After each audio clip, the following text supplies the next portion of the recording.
Hello, everybody. Welcome and hirashaimase.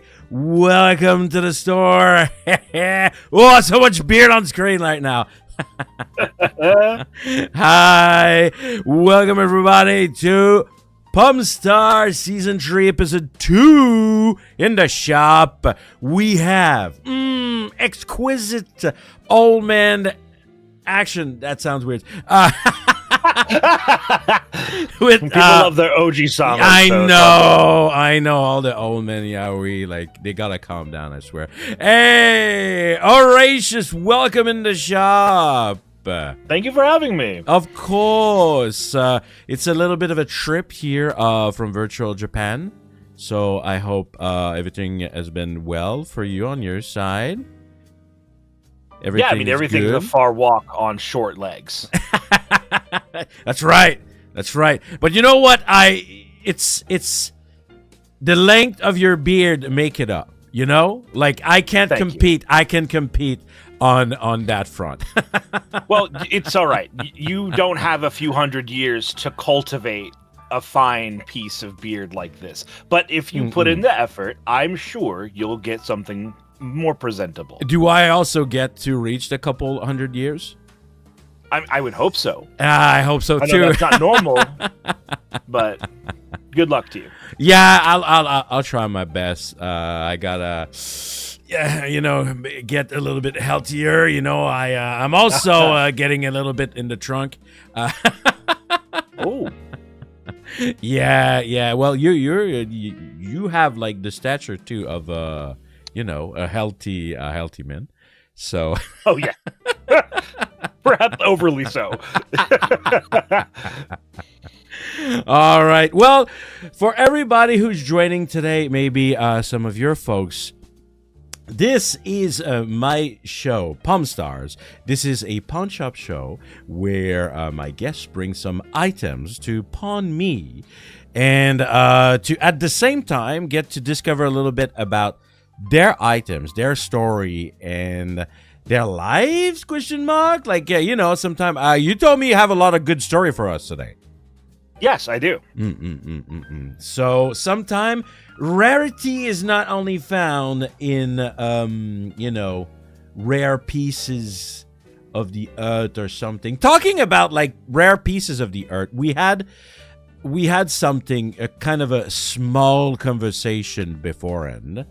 And I don't want to do some generalization. But I had to tell Horatius because the item he sent me, guys, didn't have something that is very apropos around here on my channel.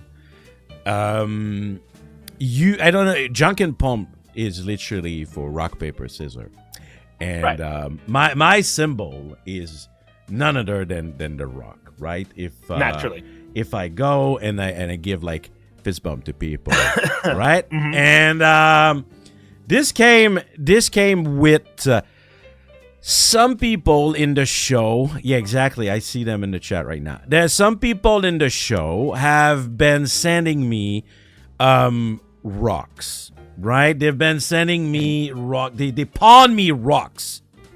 Right. And I'm like, you want me to buy your rocks? Like you're coming in like here, like you're a kid, like with their pebbles, like and drop them on my on my on my counter, and you're like, how much for the rocks, Uncle Janken? And I'm like, bro, they're rocks. So I had to make an exception. We're having technically more item than usual today because I told Horatius like we need some rock. They're gonna judge me if we don't have rock with fellow old men dwarven gas. They're gonna be like, there's never gonna be any rock ever. If the dwarf ain't bringing rocks on your show, it's over. We're never having rocks ever. Right? Yeah, of course. So you luckily, right? You were prepared. Yep. Instantly. You told me I got you. Like it was not even like a matter of like let me check. You were. It's almost like I asked the right person for this, which, Well, yeah. Well, we don't like assuming, I'm sure there are rock-hating Janken. dwarves out there.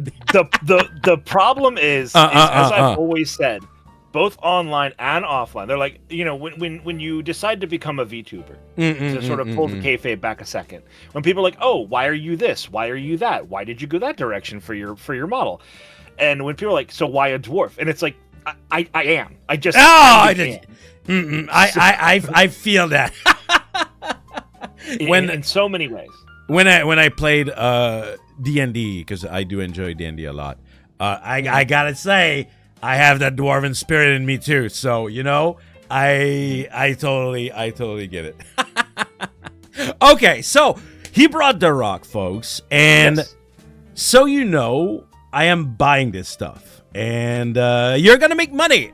You're gonna make money out of this. That's a good deal, right? It's not only kind of makeup, like kind of no actual. However, there are some caveats that you gotta know. Of course.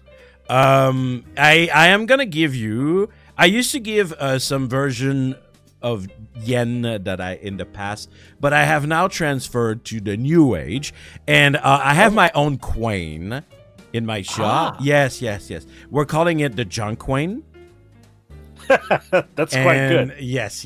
You can thank my wife for that. Like, she likes to name like all the stuff around here, and that's kind of the same of like USD value. So, but it fluctuates because it's a coin and everything. So just so, yes, I'm sure like as you're a businessman too, in your spare time, or well, my current profession, profession. I mean, as dwarves, we know many professions over the course of our life, many passions. But I'm currently an ambassador. Is my trade. Oh, I see. For who? Well, for the Dwarven Kingdom from which. Oh, yes, of course. You're like as a representation. Yes. Yeah. Okay. So my job right now is to go to other places, particularly dwarfless places. Okay. Learn the ways of those people, such as yourself, and then go back to where I'm from, and be like, this is how they do it over there, and then we keep the good stuff and we throw the rest of it away. I see. So you're only gonna keep good stuff today, for sure. Yeah, all right, which I'm sure I'll find plenty. Okay, perfect. So we're gonna accumulate that and make a total at the end for all the junk coin you're gonna be accumulating today. Wonderful. Perfect. Excellent. So I think we're ready for some rock. Are you ready to rock? Yes. Rock and stone, brother. All right. To the bone. First of all, I'd love to I want to highlight, I know you said right before we went live that we're not going to do too much chat reading, but I see both of our wives in chat, and that makes me very happy. Willow the wife is my actual wife. And that's fantastic. This is the kind of VTuber we are, right? Yeah. Hi. I love my wife. So yes, the stone. Show them the stone. Yes. That's where we're going, right? We're gonna start with the good stuff right away. Let me just it's right here, everybody. The first non-official item, the Audacious Stone, or I think it has a name. Actually, you gave it a name when you. It does. You're right. The Stoddart Stone. The Stoddart Stone. Okay, tell us more. We because we're looking at this. It's a nice rock. It has like some dirt on it and some cracks. Like it looks like it it has like a story to tell. It does. So many moons ago, when I was a wee beardling, there was a school in the District of Columbia, which is the capital city of America. Okay. And I went to this school called the Stoddart School. And in the front of the school, there was a large hill.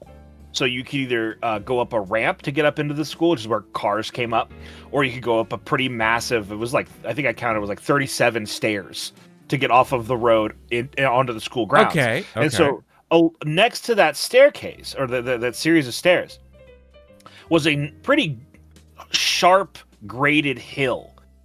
And peeking out of this otherwise green grassy hill is the particularly cracked part of this like majority sandstone stone. And so I was one of those kids, again, fitting to my namesake of being a dwarf. I think all kids had like their favorite thing to do during recess. Some kids were on the monkey bar, some kids were running around, tag, etc. I would dig. I would grab a stick and I would just dig in the ground. That's what I would assume the things he would do. Yeah.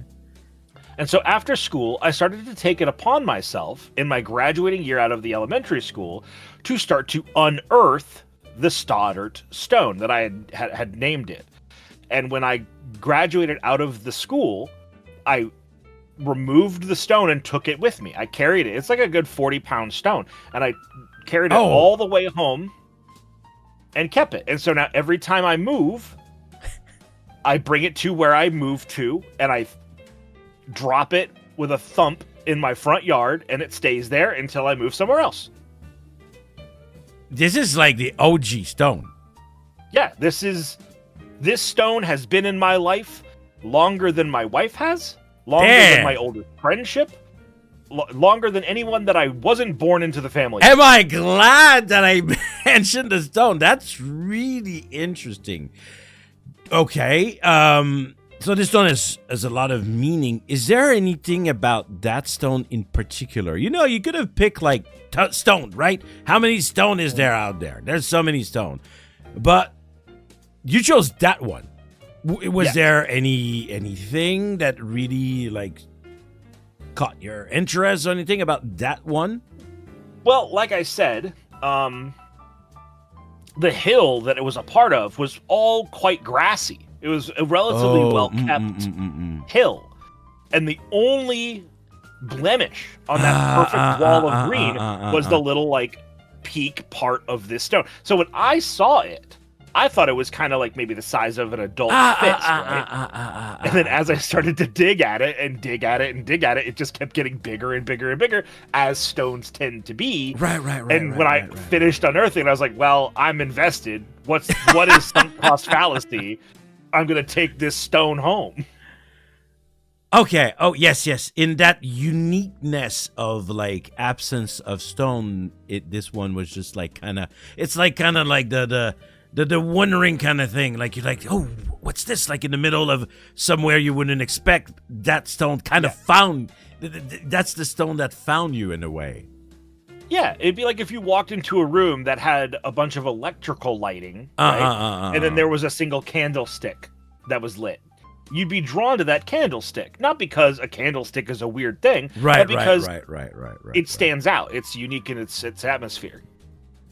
Now that is interesting, and I like the longevity of it too. I think it, like because you've been having it for so long. I think when I value like stories and when I value like rarity and that kind of stuff, uniqueness, I do like to give a little bit more when it is like kind of like, then who knows, like maybe you'll pass this stone along whenever like it's time to move on.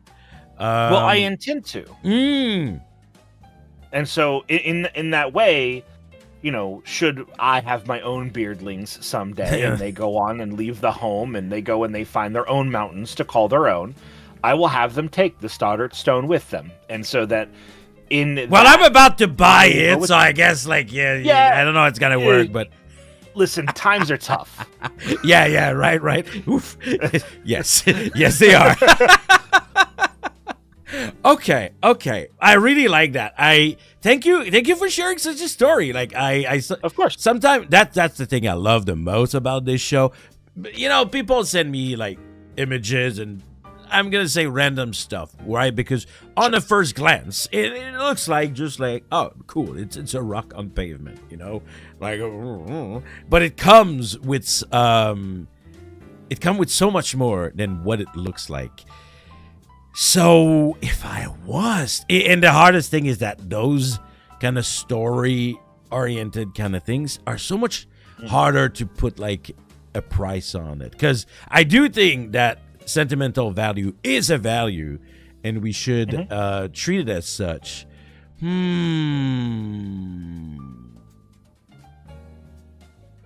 you said it's quite big too. Yeah, it's about, like I said, if I had to guess, it's probably about 40 pounds. Still, yeah. But to be fair, it is sandstone. I'm quite sure it's some manner of. Is it brittling? Sandstone. Like, is it like starting? No, it's still fine. Okay, no, okay. Even though it looks all like spider web and cracked, I would say the majority of those cracks have been there since I first pulled it from the earth. Okay. Yeah, because this. Imagine like the kind of perfect pawn item. You get it, and then you have it in your hand, and then suddenly it's dust. Right. It's just like I hand you this big stone. It drops into your hands. And you go, oh, cool. Let me take a look at it. It just. Yeah, exactly. I gotta be careful, scammers like they're all around. Yeah. Oh, even me. Sometime my chat called me that I'm a scammer on the things that I buy here during Pomme Star. Insane. I would never. But I do think I need to evaluate. So, time, amazing story, has a lot of. It could be decorative. Like I think it's a decently looking rocks for a rock. Yeah. How much polish do I it up, give? give it some love. How much? Yes. Pet rocks. They are popular for a reason. How much am I willing to give for this rock? Something important you have to know, Racious. All right. When I make you an offer, I give you the chance to make me one counter offer. Okay. But the counter offer for me to accept it has to be well thought out. Because I had people who just literally be like, no, I want more money. I want this. And I was like, that's not enough, kid.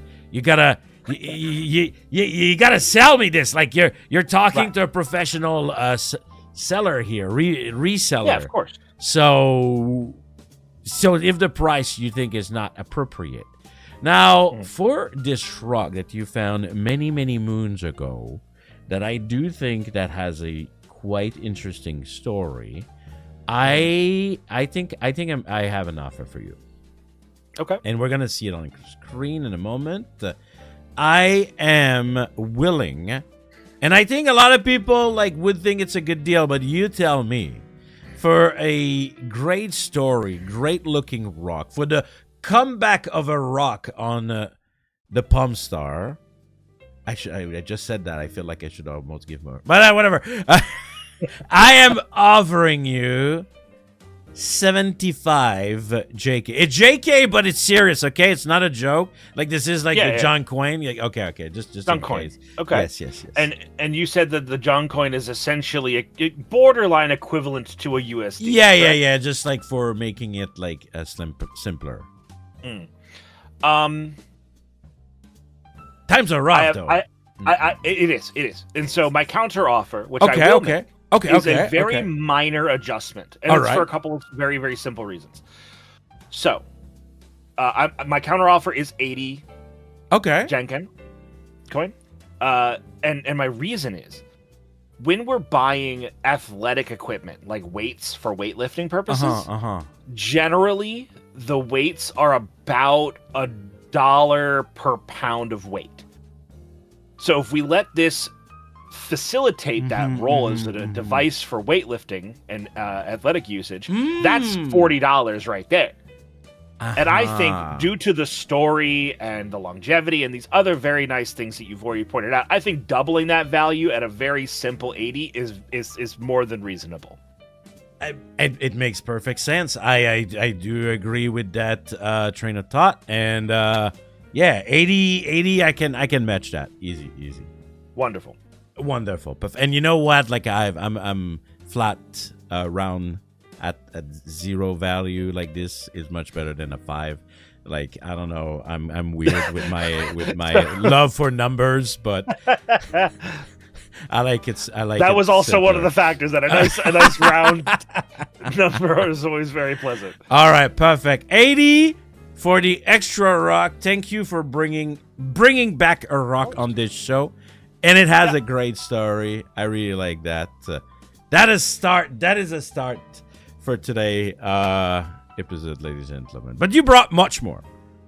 Yes, you brought a bit of everything, I would say. Some items that I could be like, yes, I see it. Like, yeah, I understand. And some items being like, what am I looking at? Literally. So, yes, you'll see. You'll all see. You're all gonna see very soon. So, the first item you did bring, though, I think it's very you. It's very what you do. What I do, in a way. I can understand, like, the pride value on this item, but I feel there's a little bit more, because in the end it just like kind of is a button. Anyway, let's go for the technically first item of the day. And maybe we remove that price here. Horatius, what are we looking at here? So this is my Twitch partner check mark. That's what I thought. That's what I thought. Yeah. So, to be clear, for legal purposes, this is not the actual check mark sent to me by Twitch. Twitch does not do that, unlike YouTube, where they play button. Okay. But I would say early 2024, I was getting very close to making Twitch partner. And so, as a reward and like an appreciation and to show love, my wife found somebody who does 3D printing online and had them make a Twitch partner checkmark. And she had it mailed to our house, and she said, "I'm going to give this to you when you make Twitch partner." And so I ended up not making. I ended up not locking in Twitch partner until like January of this year, so almost a full year. And when I did, she gave it to me, and I wept. Of course, it was a very, very wonderful, very heartfelt moment, and it felt very like when you make YouTube partner or Twitch partner, or you get a corporate offer for an affiliate or something like that. There's nothing tangible to represent that achievement. There's some funny numbers on the internet, and that makes you feel good, and maybe you get a paycheck from it, and that's nice. But there's no physical token of like, I'm like picking something off my desk and be like, I earned this, I got this. And so for her to have that made for me and given to me is very heartfelt. But also it's a check mark that is, you can get off Etsy for like $10. So yeah. It's really more the feeling. What is it made of? Like, it looks like it. Like I said, it was 3D printed, and so I assume it's some manner of polymer of some kind. I couldn't tell. Right. Because I did feel it has a certain like texture to it. I was wondering. Yeah. Okay. All right. Well, congratulations. You made it this year? Yep. Near the start of this year. Yeah, it's much harder on Twitch to get partner than to get partner on YouTube. Well, I mean, it's different, but I do know, challenging. Even if I'm not a Twitch based, I do know a lot on the hardship of getting such achievement. So this item, mainly heartfelt, mainly story based, like you said, like I could go and probably find it, but this is not your Twitch button, if we can say it like that. Your partner button. So knowing this very touching story, and Okay, so what I would say, it's hard. It's harder to put like a price tag. I'm telling you on emotional items. I don't mean to dictate to you what you should offer me. Your numbers are your own, but I think you have the opportunity for one of two very funny punchlines.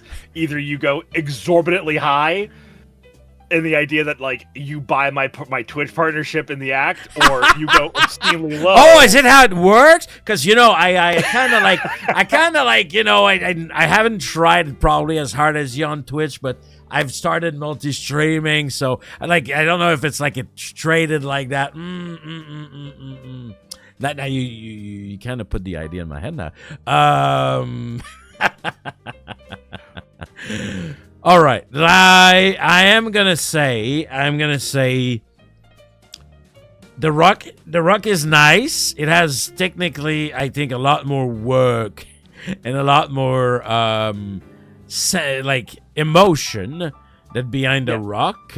So I am gonna go and I'm gonna say for the celebratory amount and. Man, emotions. It's so it's emotion, like they weren't a lot, but my wallet has issue calculating those emotions. So I am offering you 100. Oh, okay, yeah, that's way better than I thought.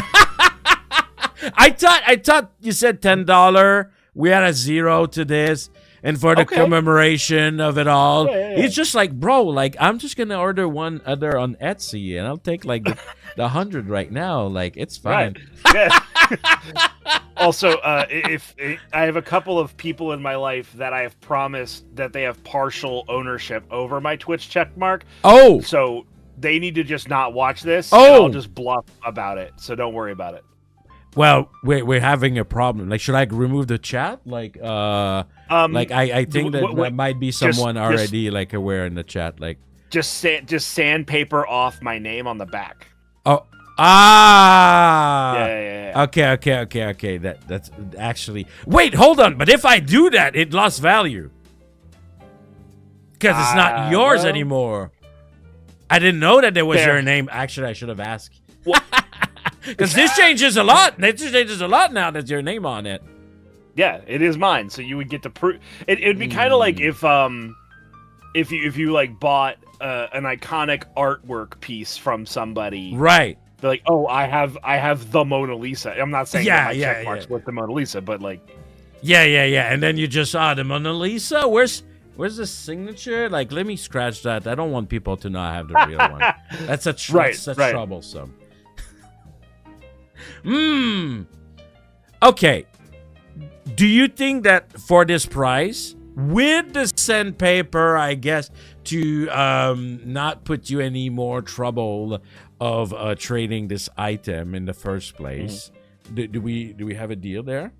Absolutely. I completely agree to it. Okay. We're shaking on it. Well, the only thing I can offer you is I shake with my fist, but that's kind of weird. Hey, I don't know your cultural ways. That's good. Oh, let's go. Oh, I didn't know you could also like do some fist bump. Let's go. Yeah.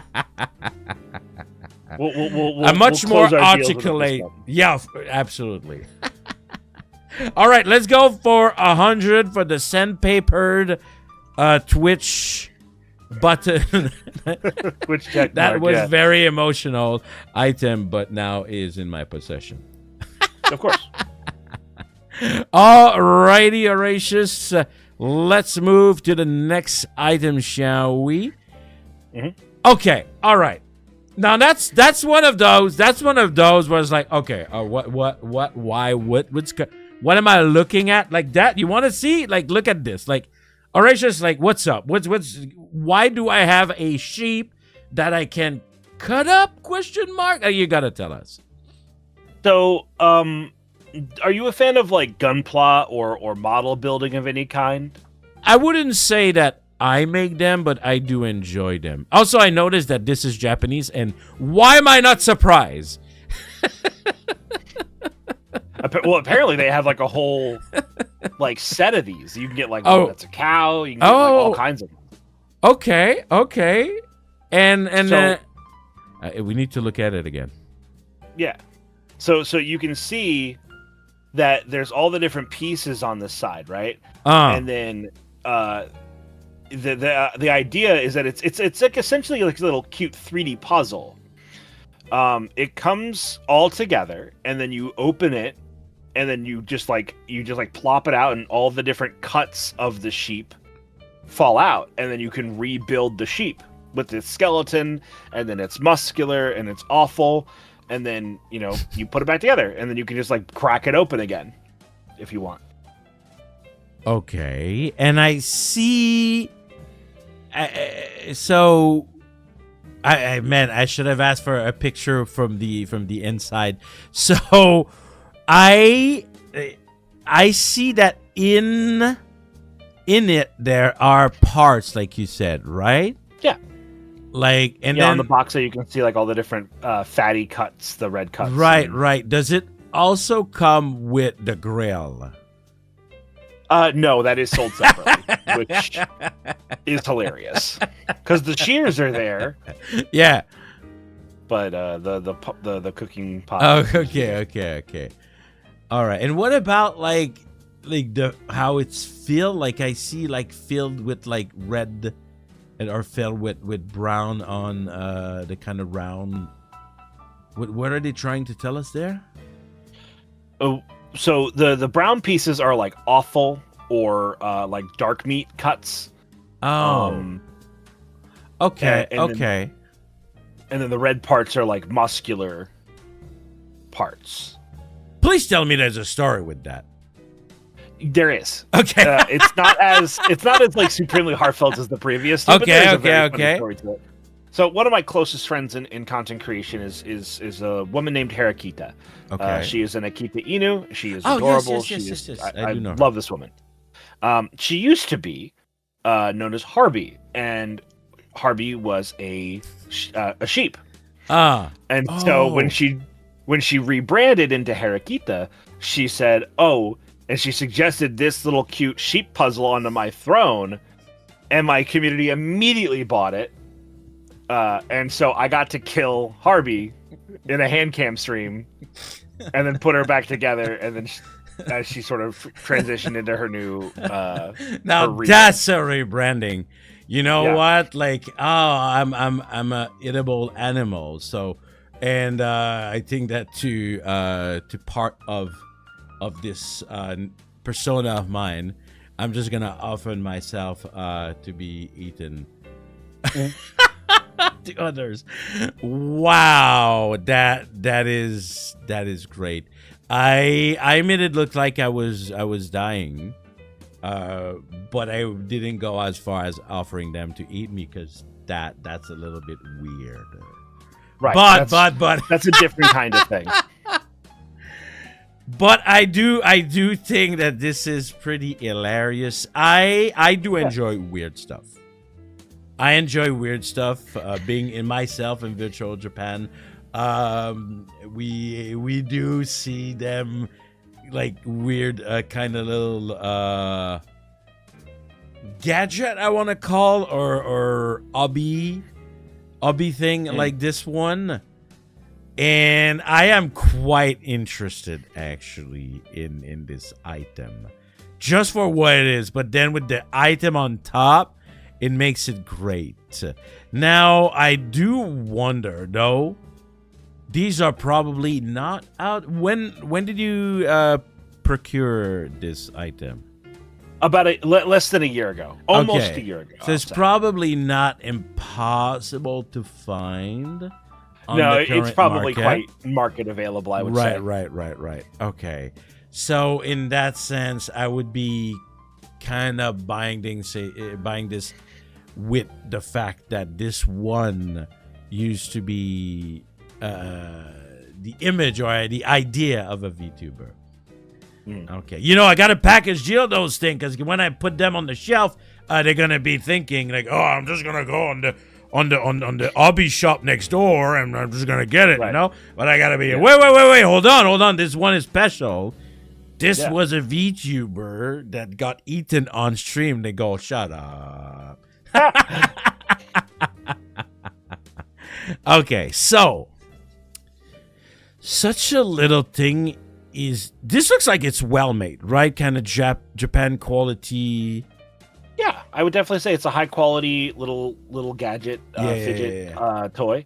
I'm not. I similar to you. I'm not big into Gunpla model making, but I do find the hobby very meditatively valuable, and it seems really fun.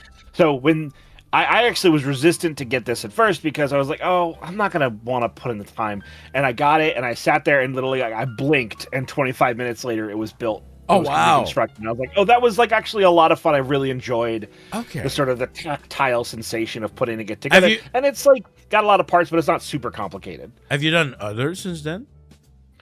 Yes. Oh, that's cool. Maybe it was even introductory. To you I think so. Okay. How much do I give this? I think for the story and the fact that it is available, probably if I would like similar, I think that this one is not as sentimental as the previous one, but this is what maybe $30, I would say, equivalent in Japanese. So I was gonna give you a counter offer if you were gonna suggest 30. Oh no! I'm not. I'm going more than 30. I'm gonna go. I'm gonna go and have the story itself have as the value. As I said, I resell not only goods, but I resell stories that come with them. No. I think I'm gonna go the same price as the Rock. Actually, I think I'm gonna offer you 75. My counter offer is actually to reduce it. Oh! Can you take it down to 40? I mean, you gotta. I mean, it's your money, but you gotta tell me what's going on. So the reason why that is the case is you've given me what I think so far is very, very, very generous offers. And the Janken is my money, so it always make it easier to give more. Okay. Of course. But I think it's important whenever you do business long term, and this is maybe my dwarven culture coming in, but renown and your how people know of you is a very big part of dwarven business. Okay. And so it's good dwarven practice to take a little bit less money than you think you might be deserved, to endear yourself to future business opportunities with the same business partner, because that's over the long. Remember, we're long-lived people. Right. Long-term gains are very valuable to us. You might be the most business-oriented guest I ever had. Everyone is just more. I hear you, and being able to see that you are being given too much for the value that you think that something is, and having the how can I say the humility and the acceptance of lowering it for reaching a more fair trade is indeed very valuable and might increase my desire when I need to actually step in and increase an offer. Very, very good. Yes, I consent to lowering it at 40 in a good business practice. This is now I think about it. I was being a little finny with Bearded Uncle about to show you how it's done in the title, just how it's done. And then I was like, but actually, kids, listen up. Maybe this is how it's done. To my future guests, if you're watching this, maybe instead of being greedy little shit, maybe you gotta learn some business making here. It's fine. Well, it's fine. It's fine. And you can change that to real world advice. If you all have a store in the community, if you guys go to a store that you regularly attend, I promise you, it's a small gesture, but it will mean a lot in the long term. If you go there and you regularly see the same faces working there, maybe the owner, and you buy something and he hands you back the change and you're like, how about you just keep that extra 30 cents or the extra 50 yen coin or something like that. It's not a big deal, but hey, help your register out at the end of the day. You keep that and I'll be back tomorrow or whenever I come back again. That's a little positive gesture. They're gonna remember that. It sticks with people. Did you know you cannot do that even if you really, really want to in Japan? I had heard that. Yeah. I had heard that. They will look at you just like, no. And or they're just gonna be right. Offended. Well, it's because it's not in the culture kind of thing. Yeah. I even understand it's an anti-tipping culture. Like the idea of being tipped for your service is an insult. Yeah. So, but yes. I do understand where you're going with this, and I do agree that it makes a lot of sense business-wise. So we're going to settle for 40 for this one. Awesome. Amazing. Shaking on it. I like that we're doing this like behind the image, so I can just it's illusion. If you don't see it, it exists and it doesn't exist at the same time. Presentation. Yes, presentation. Yes, exactly. All righty. Well, thank you for this really interesting little item. So Japan to do such a thing. All right, now, if the next one is the one that is it the one I'm thinking about? No, not yet. The next item is, wait, is that really what I put? Yes, that's what I put. The next item, now that got me excited. I want you to talk about it, but I can also talk about it because I know what this is. I'm old enough to know what this is. There's a lot of people out there on the internet, maybe even the one watching this, that they think they know this, but they don't know this because they were probably too young to know, or a glint in their parents' eye. Yes, exactly. To know this one. Horatius, what Dungeon and Dragon Master Guide did you? Yeah, tell us more about it because there's no number on it, and that's the interesting thing, right? Exactly.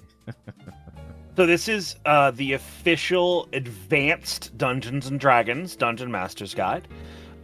So in the beginning, when Dungeons and Dragons was first created by Gary Gygax and Mr. Armisen and a bunch of other people, it was often Gygax gets attributed with the whole thing, and a lot of people worked on it. A lot of people brought D&D into being. We should thank all of our ancestors as it is. So when D&D started, it was actually a lot of small pamphlet-esque books. These were very, very small books. They were not like full-on tomes like we know today. And then when we get into when Dungeons and Dragons started to take off, then they were like, oh, we actually like really need to formalize the rules of this game and make it like a real thing instead of just like a sort of a casual small subculture. So when they made the first proper edition of Dungeons and Dragons, they called it Advanced. And so this is one of the original tomes of Advanced Dungeons and Dragons, specifically the Dungeon Master's Guide. Presumably, if you were a dungeon master for a table that was playing Advanced D&D, you would need a copy of this. Probably between you and your players, at least one copy of the player's handbook, and a monster manual wouldn't be a bad choice either. But that would be all you would really need, and of course some dice. Yeah. And so I came into possession of this book, this instance of the book. It's used. Yeah. Oh, I would say so. We can see it. Yeah. There is So I was not raised by I was not a Gygaxian era Dungeons and Dragons player, but I was raised and taught the game by that generation of player. I've been a dungeon master for decades. What I started in second edition, so just Right. after this. Right. And so the DM that I learned from, this was his book. Unfortunately, he started to get on in his years, and when he decided he was no longer fit to DM anymore, he gave away all of his books to his players, and I was one of his players. And so he was like, "Which one do you want?" I was like, "I gotta have that one." And so sort of it's a very symbolic passing of the torch. That's that. Yeah, no, that increased in the value for sure. If it's more than just yours right now, it was your master. Well, literally, technically, it was your master. It was your master book. It is the master book, but it is your master book. Yeah. That's pretty cool. I, just like you, I have seen those books. I have seen the Advanced Dungeon and Dragon, but I did start with version 2. And kind of quickly went into 3. Yeah, I think. Good. Because man, the taco, like what a nightmare. Trying to explain Thaco to people who like just got into the hobby is a nightmare. Oh yeah. Man. But that super interests me. Yes, there is damage to it, but in a sense, story value, it is a used book, meaning that people played with this book. To me, is much cooler than like a perfect. Well, I mean, both are pretty cool, but it has its own kind of value, is what I'm trying to say. And I haven't seen those, the advanced version, like since in a long time. Like I said, I started second edition, so when I did see those, they were not used by me at the time. So even me personally am invested in this item. You still play Dungeon and Dragons? Yes. Not advanced, but yeah. Yeah. I'm a dungeon master for 2 campaigns right now. Really? And a player in Oh one. my god! Like since I've moved here in Japan, and even a bit before, it's been really tough to kind of find groups. I haven't played in years. Man, and I miss it so dearly. There's something about Dungeon and Dragon, I would say, that probably is one of the reasons why I'm here today, and probably one of the reasons you're here today too. In the sense that like this kind of personalization of a character and that kind of stuff. It's really meaningful to me, like as a creator, but also as who I am deep down. So, with all this kind of deep talk, how much do I give value to such an item? I do not know the market. It's not like I can find it just like by Googling on Amazon, whatever, to find this. It's not, I know it's not an item I can just like easily just get tomorrow. Right. And odds are, if you do find someone's old version, it will be in similarly used condition or much worse. Yeah. Unless they're collector freak and they kept it in like a plastic or whatever. But at that point you're paying. Yeah. Oh yeah. You're paying really, really high for such item. Like D&D has a lot of value in the eyes of a lot of people, so a lot of people would like to collect those. But this one is yours, coming from your master, and you still have it to this day. Do you have others, or this is the one you have from Advanced Dungeon and Dragon? No, I have the D&D Advanced Monster Manual as well. I don't think I have a player's handbook. I think I am missing that one. So there is the idea that if I did ever find a copy of the player's handbook, I could actually run Advanced for some crazy reason if I wanted to suffer so much. There was so much math. There was so much calculation. They really, it was really a game really made by nerds. Oh yeah. Oh yeah. I mean, they were like history nerds. They were like the most math nerds ever, other than mathematicians. They were like Napoleonic war enthusiasts that made these games. So like, yeah. So value wise, yes. How much? I'm ready to take this like higher than what you probably think. Once again, for such a book, like to this day, you buy a D&D book, it's like what, $50? Like they don't make these like kind of cheap, right? They're substantial. Exactly. And then we add the fact that this one is not easy to find, and then that it has your master kind of story with it. I think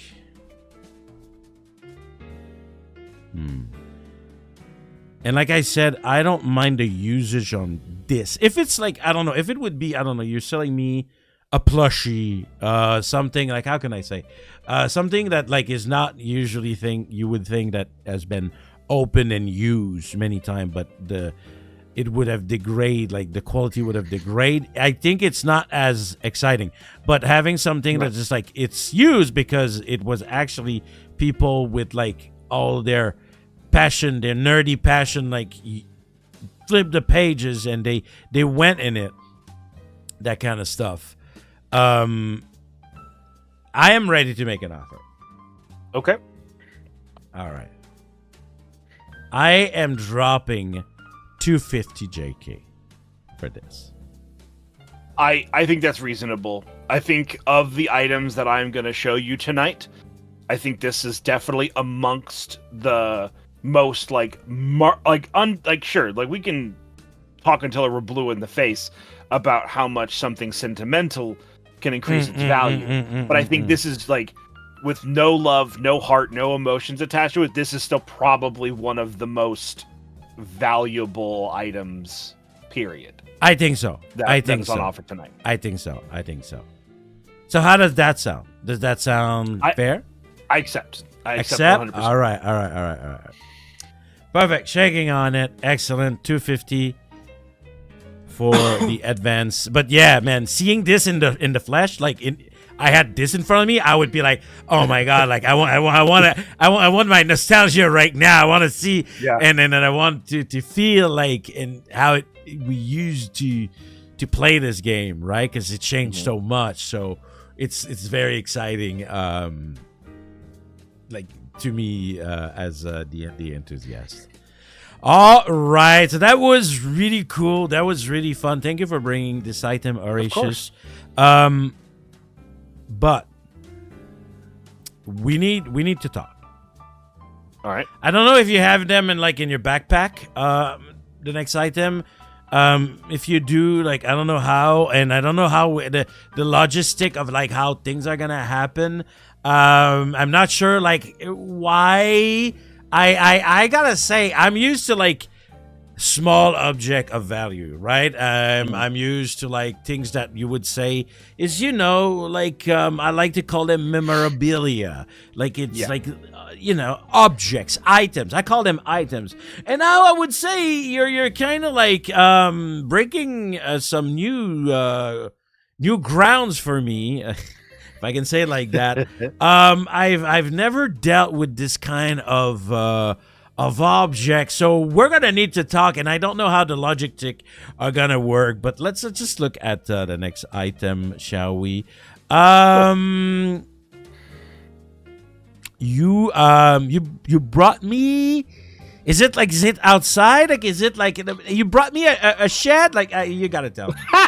Yes, so I brought you a shed, and there's a all of my community members will be like, shed mentioned. So okay. There's an actual thing here. Yeah, here. Let me see if I have this. I'm gonna I'm gonna send this into our DM. Oh, you're sending me something? All right. So on my Twitch channel. Oh, that's so good. I have a shed emote. I love it. I love it. Big fan. A beard on a shed. That's amazing. So there's a reason for that. I am in the outside of the internet. I am a mental health professional. I work in psychology, and so I talk about psychology and mental health very often on my streams. And it kind of happened on accident, but it's become kind of a meme on my channel, where I talk about. I make analogies or metaphors about mental health through the avenue of a shed. So like if someone's like, oh, I'm dealing with anxiety in this kind of way. Like, can you help me understand a little bit better? I'm like, okay, so like you're building a shed, but like, you're trying to make a choice about this. And for example, if we're talking about like choice paralysis, right? Which is where you have too many options available and you end up making no choices at all. It's like, okay, so you're building a shed and you are in the hardware section of the store and you hear that like in some ways screws are the better fasteners when you're building a shed, and other people say nails are better, and you stand there in the hardware aisle for 30 minutes trying to figure out, do I get screws, do I get nails, what length do I get, what kind.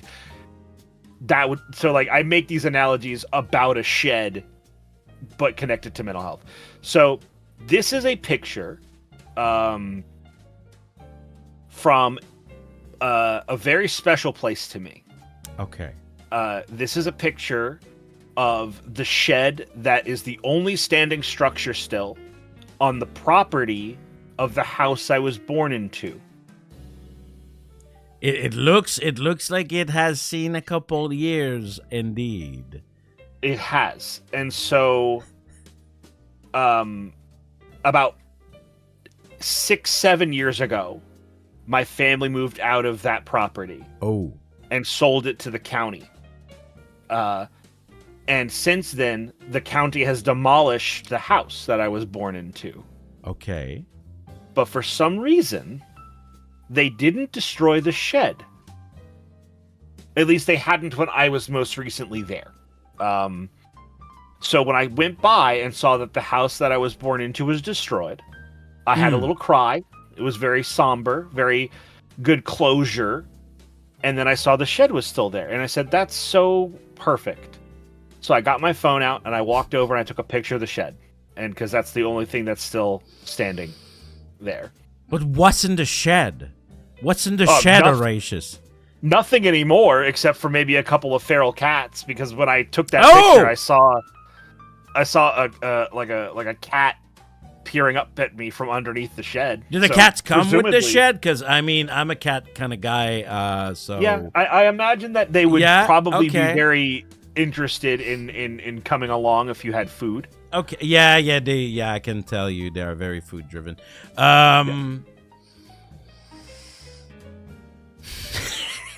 Dimensions, by the way, for the shed. Yeah, it's important because I gotta know if I can fit that in my shop. You know, of course. So it's a relatively modest barn frame, as you can see. Yes. It is 12 feet wide, 16 feet deep, and I believe 11 feet tall. So rather boxy for a shed. It is rather boxy for a shed. Sheesh. Like we don't have a lot of space in the virtual Japan. Of course. Listen, how the transportation would work first? Like, let's go like to the core basis. Like we need to move that. Yeah. How would that work? Like, maybe do you have like dwarven ways or something? Like, yeah. So I'm not supposed to tell too much about some of our trade secrets, but I can give you this, especially since we're doing business about it. Yes. Okay. It's called a hammer, and I hit it really hard until the thing falls over. Oh, I see. And then it's flat, and then it's easier to transport. I see. Does does buying it from you comes with the service to reinstall it to the future buyer? I see. Of course, because you bought a shed, right? You didn't buy a pile of wood that you can turn into a shed. You bought a shed. You would receive a shed. Okay, I really like the what you mentioned about like the banging the hammer thing. Like that really sounds professional to me. Yes, it's a very precise technique. Yes. Listen. Okay, and you can travel. Yeah. Okay. Does that come with extra costs, like the rebuilding service? No, I think if I'm accepting whatever you're offering, okay, so it would come. Part of the cost would be taken out of the profit on my end. Okay. For the services rendered of its construction. Now I'm starting to think here, and crazy thought coming in. This is like kind of an old shed, right? Except like being sentimental, like because it's the one that you grew up with, but like the wood, the condition, right? Probably not like at its peak right now. I mean, I can tell you. So I stood back to take a picture of the entirety of the shed. I can tell you that in terms of its condition, the only parts of the shed that are unsound is the front doors, which are easily replaced. Yeah, I can see it got some water damage on there. Yeah, out of its derelict nature of being untended for a couple of years at this point. Okay. But the foundation is solid, though the walls on the interior seemed good when I last saw it. So other than replacing the doors, which again would be pretty cheap and easy to do, it should be rather hardy still. I would say it has at least a good 6 to 10 winters in it. The more I'm thinking about this, the more like the crazy business thought come in. How about, because the whole like transportation things coming from where in your Dwarven Kingdom this come from to here in virtual Japan. Why don't we, because shed seems to be something important to you and in your community. It seems to be a recurrent thing, right? Mm-hmm. So I'm thinking here, and I'm just saying it like that. Why don't we instead and maybe it's a new business venue for you, since you're anyway willing to come and use your hammer to bang on the wood and to move it to wherever in virtual Japan. Why don't we do something like starting a business venue here where I could, instead of being like putting this picture in my shop and like, you could buy this shed today. It is the special shed from Horatius. How about, and I don't know how like we're going to settle this like in John Coin, but how about I instead do promotion here of Horatius Shed Building Corporation, or whatever like the name you give it, and then I find you some people that are interested, right? I'm finding some customer, and then I send it your way, and then you build them a shed. It doesn't have to be this shed, but like we could like start a little shed business. Yeah, a shed distribution. It's a little bit shady, but yeah, and then obviously you would naturally get a cut. So how about instead of a coin value, you offer me a percentage break? Right. Okay. But now we gotta. This is going much further than I thought. But how much are we? How much are we thinking here on a potential? Do you think, like, because like Shed mentioned, I see like people are even coming in and like Shed mentioned in the chat, like I see the value. Like I'm a businessman, and when I see an opportunity, gotta jump on that. But how much like do you think like there's potential on this? Are we talking like there's like these 10 weirdos that like people that love sheds, or we're talking about shed is becoming like trendy? So I guess you're asking is how big do I think the marketplace Yes, is yes, for yes, it? yes, yes.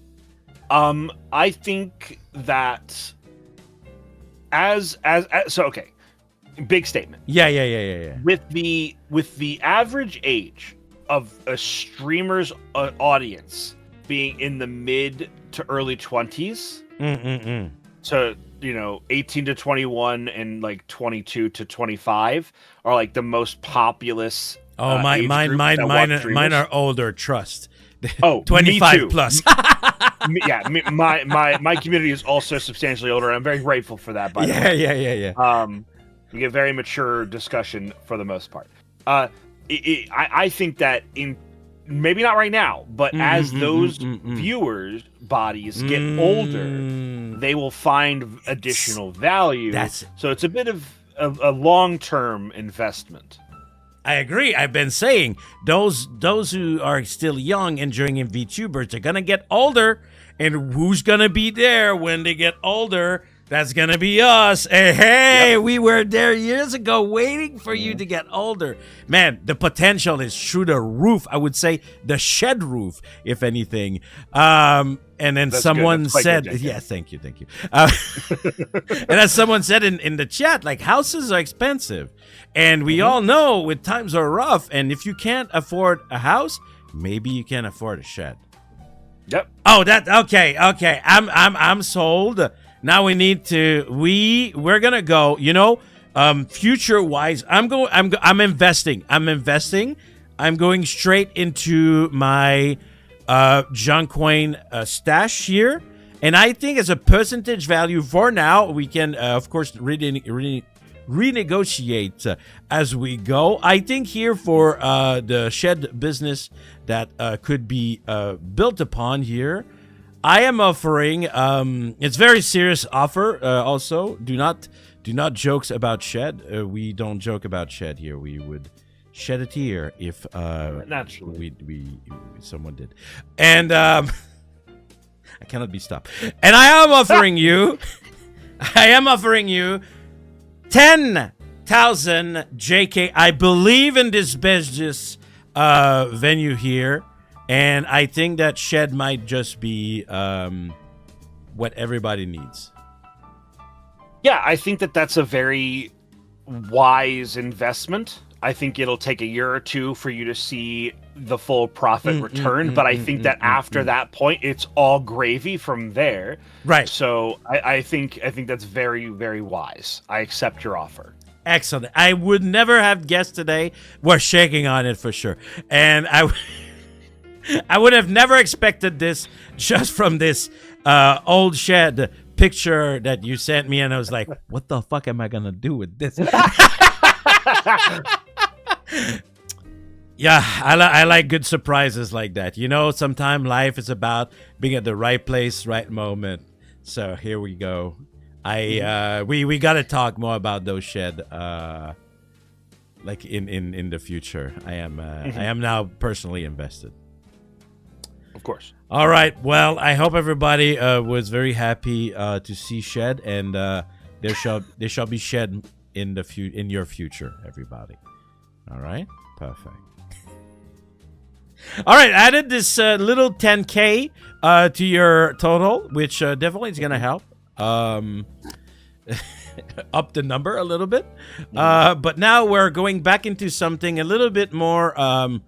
I wouldn't say the shed are not normal, but I'm still going to say something a little bit more normal. Actually, very normal. I was, once again, being like, okay, cute, but what's up? So I'm going to say that again. Horacious. Cute, but what's up with this plushie? So this is a frog in a car. That is indeed a frog in a car. So the frog in a car is a plushie from the Super Beard Bros YouTube channel. Oh, is it now? Yeah, and it was a limited run, limited offer. The frog can be removed from the car, which is nice. That is a nice. little Velcro on the bottom. Little things, okay. So these are not purchasable anymore. These were a limited time run. Okay. And it is a high. The reason why the Super Beard Bros have a Frog in a Car plushie is from a rather iconic moment in their Let's Play of, I believe, Mother 3. Yes. Where as the character Lucas, you're walking through a town, and over the course of the game, frogs are your save point system. Right. I did play Mother 3, so yes. And I forget the name of the town that you encounter, and it could be like Porkville for all I remember. Right. There's a little traffic circle, and among the traffic circle, I remember that. Yeah. There's a frog in a car, and the way that the personalities of the show break down when they see the little cute frog in his cute little car, and the dude on that's controlling the game is like, he's just a frog in a car. He's practically crying. Actually, I may. You know the clip? I'm not sure. I used to be not as much on the internet a couple of years ago. Good choice. But now I'm here. You call them the Super Beard Bro? Super Beard Bros. Okay. The fact that they have beard in their name is very it's very good. I'm very supportive of that. Maybe I've seen it. I would need to look it up afterwards. It's a cute little meme. Anybody could find it with a simple search on YouTube. It's a cute little clip. I highly recommend it after the stream is over. Right. Very funny. Okay. But yeah, so I'm a longtime fan of that channel. Still am to this day. They are still making content? Yeah. Okay, I'll look them up. The people on the show has changed. But, I still think they're very, very good. Okay. And so I still have that frog in a car plush, and it's cute. It's high. It's pretty decent quality. Like I said, it looks pretty ability good. to remove the frog is nice. And it's very squishable, very fun. Okay, there's a lot here that caught my interest. First, I don't know if you did your research. You can see it maybe at some places in my background. I love plushes. Yes. I love to collect plushes. I think they're cute. I think that in this case it's great because I was about to say some of them has some rarity value unto them. And now here we're talking about, I'm learning about bearded content that I did not know. I am all about supported my bearded fellow. We're talking about Mother 3, which is one of the best JRPG ever, maybe. It's really, really good. And then this is by itself very cute. It is limited. So,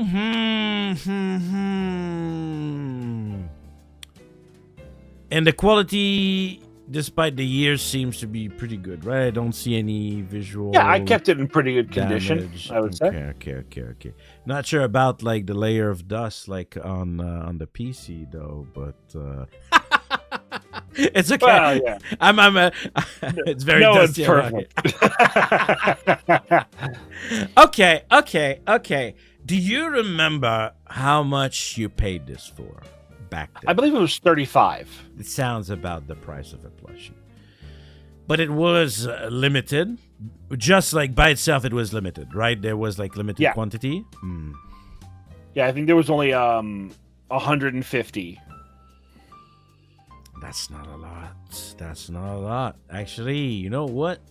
You did say that your Advanced Dungeon and Dragon book was kind of an item.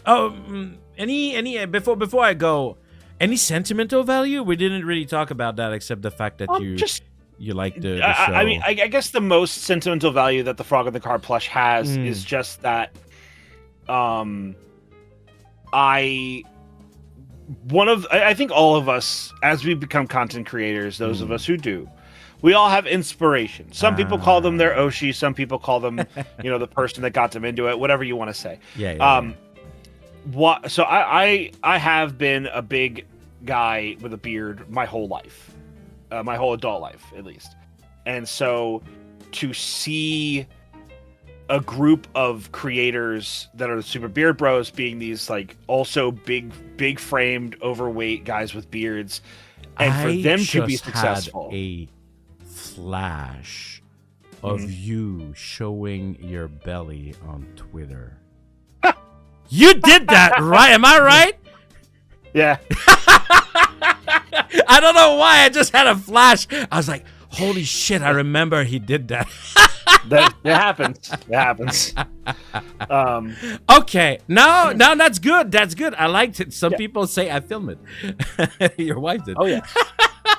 Listen. I really like this edition. It has a lot of meaning to it. Listen, I really like this item.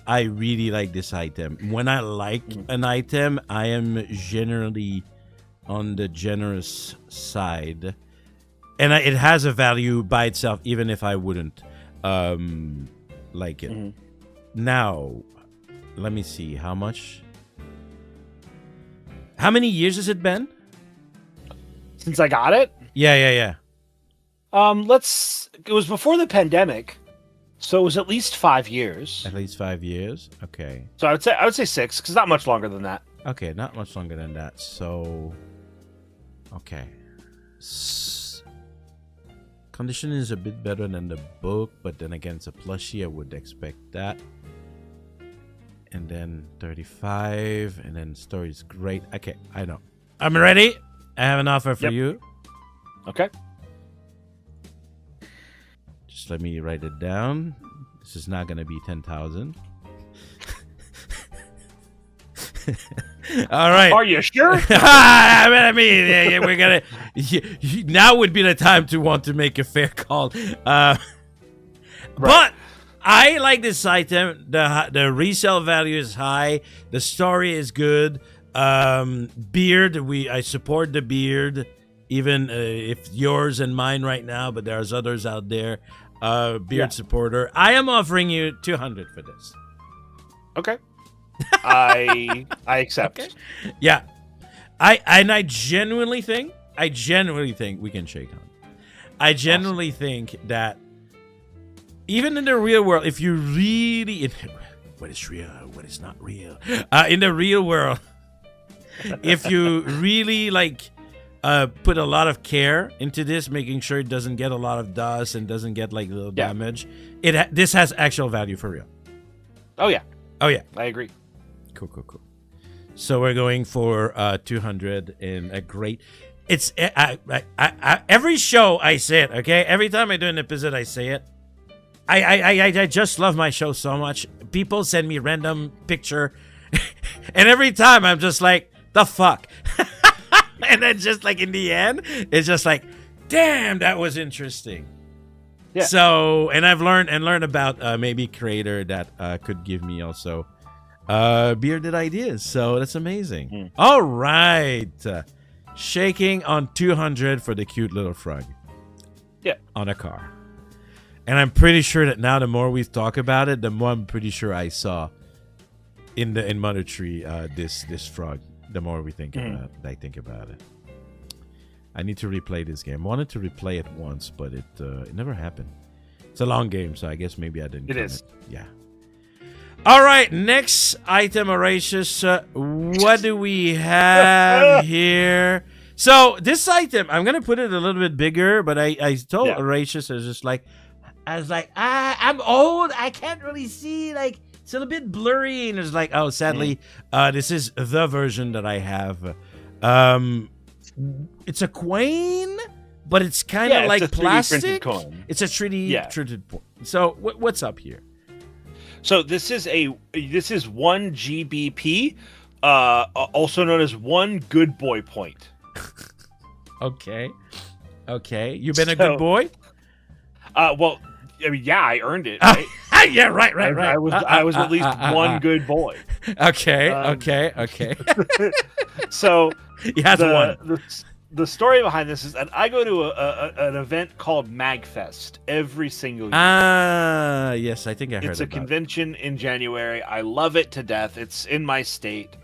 Very easy for me to go to. I've been a fan of it since almost its beginning. Uh, so every year, my friend group that all goes together, we do a bit of some kind. Okay. One year we bought, I think, like 300 copies of The Mummy. And we just distributed copies of The Mummy to anybody we could find. I need more whimsy in my life. I need more whimsy in my life.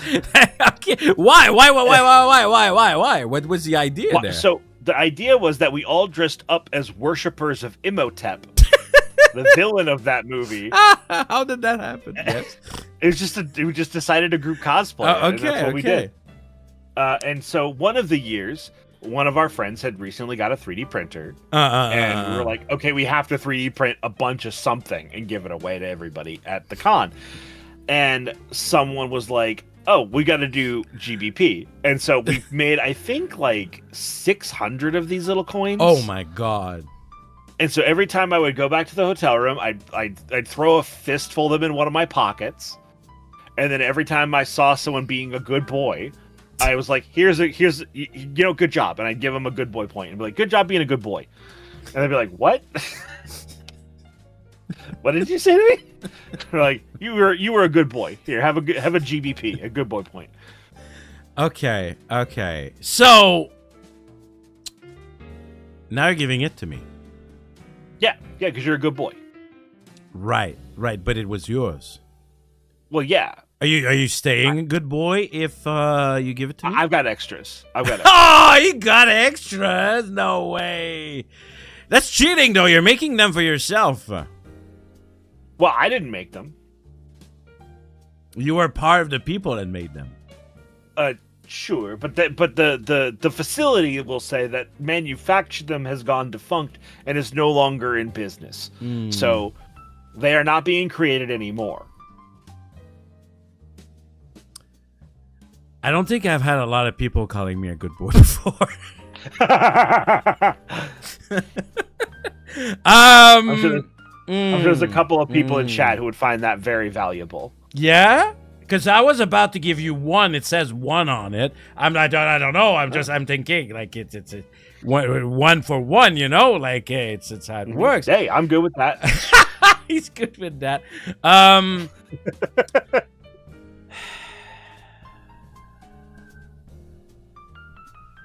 Okay.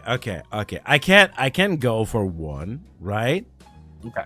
And I know it's 3D printed, so you know anyone can just buy a 3D printer and just cheat their way into being good boys and good girl, I guess, and just filling their pocket with those. I don't know if it's valid, but still, maybe it makes them feel better because maybe no one tells them that enough, and that's what they desire, which is fine. Which I'm not judging; it's their desire. At the end of the day, if that's what they want, that's what.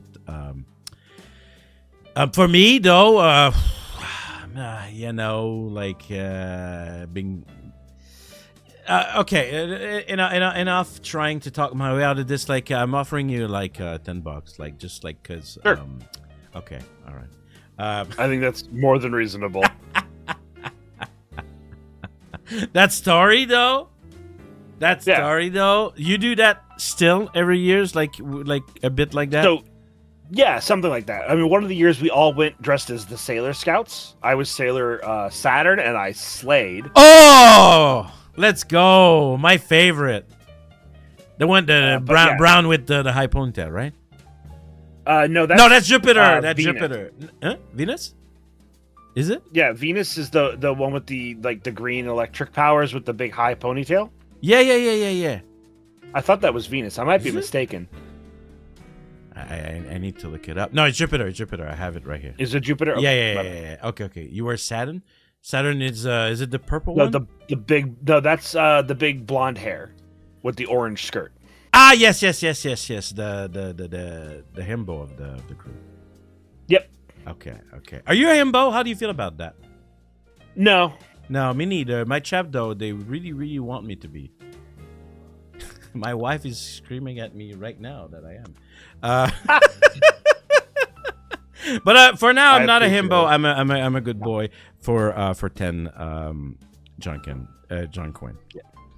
All right, perfect. Gonna keep this one in my pocket now and tell myself that I'm a good boy when things are rough. Anyway, next item. Okay, and it's another one that went just like, okay, all right, he's doing it like he's coming like with his like random stuff he found like in his closet, and he's coming like to the pawn shop. I know these. I forgot the name of it. A Connect. Yeah, the Connect, right? And there's you the one you brought like right here that you're showing us to. This seems to be a very particular design. I don't know if the design has anything to do with this, so you're gonna have to explain like what drove you with this here today. So this is a Connect's battle top. Okay. So early in my work in mental health, okay, one of my earlier clients was a young boy about 4 years old, and I can't say too much, obviously. No, yeah, for confidentiality. Yes. But he was nonverbal, and he was, I'll say, his family did not have a lot of financial supports. Okay. And so he loved Beyblades. Yes. But Beyblades, as you might know, Yes. can be very expensive. And so, Yes. in a very heartwarming way, I brought Connects, and I showed him that you can make little spinning tops out of Connects. And so we made our own Beyblades made out of Connects, and had little crazy. Beyblade battles. That's crazy. Okay. That's crazy in the sense good. Okay. Yeah. And that is one of the design. This is one of them, yeah. How does it...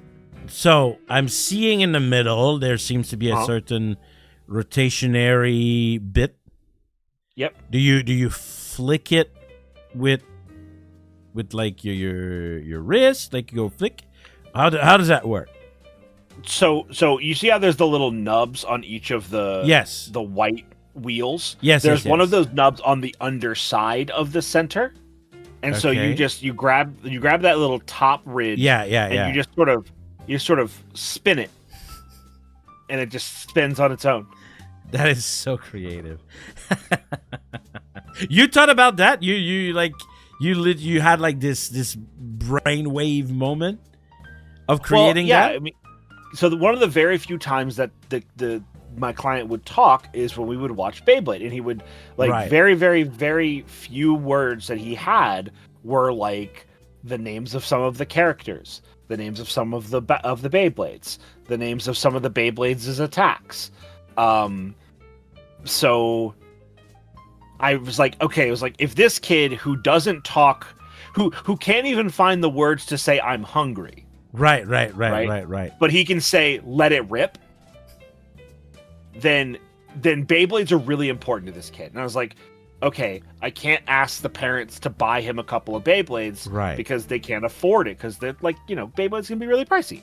And I can't just buy toys every week for my client. I'll go broke too. So I said, well, I got a bunch of Connects, and I sat at home and I was like, how can I make this work? Can I make something to emulate it? I'm impressed. I am legitimately really impressed by the dedication you're showing here. And you had like this idea that you could build something and it worked in the end, right? Because to our kids, it doesn't matter if it's like the actual thing or if the feeling is the same, it's often good enough. Yeah, I mean, in our hour-long sessions, we'd spend about 35 minutes building and, battling, air quotes, battling our Beyblades.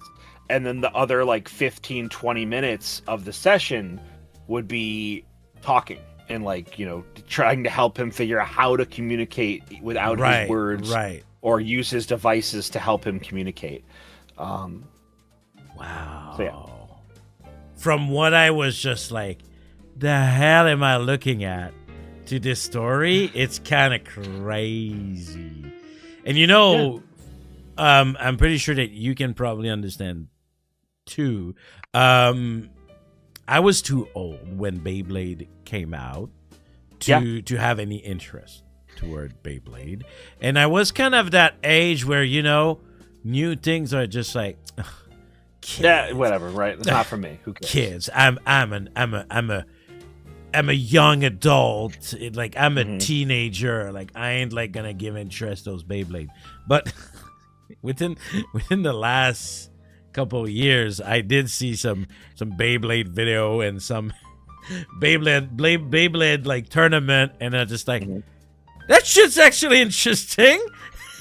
That is kind of cool. I can see why you would be a kid and you're just like obsessed with this. This is like like Beyblade go fast and then they crash and then they fly and just like explode. So cool. Yeah, right. So it's kind of good that I have a little bit more of that kind of background now that I've brought back the Beyblade a little bit in my life. Mm-hmm. So here, really, what we're buying is not really Connect. What we're buying here is I was about to say, what we're buying here is your kindness. Which is very purchasable, to be clear. Your kindness and creativity in such an interesting way. But at the same time, these are usable, and maybe I can have like my Beyblade dream that I never had. And that is so interesting. I'm a little bit like out of words how sometimes I can be surprised by some of those stories. Not to give too much of myself too, but I used to work as a teacher in Japan, and I had to work in classes of students that had like special needs learning, special needs. And I had to kind of live it firsthand. I know for you it's like more of your you've been there than that, but for me before that I had other kind of occasion, but like having like the firsthand experience and kind of really understanding like the importance of such device, it makes it even a little bit more special because I can understand it more, because it can be really hard if you don't have such creativity to make this happen. So really here, I'm giving a number, but this is one of those items that I often call on the show that have no value, right? Like in reality, this has no value. This is like more like you guys hear this story and you make something out of it, because sometime it just take like a good idea just when you care enough and to change or help someone, and this is such idea I think in this what just looks like a Connect. But Beyblade are expensive, and you know what?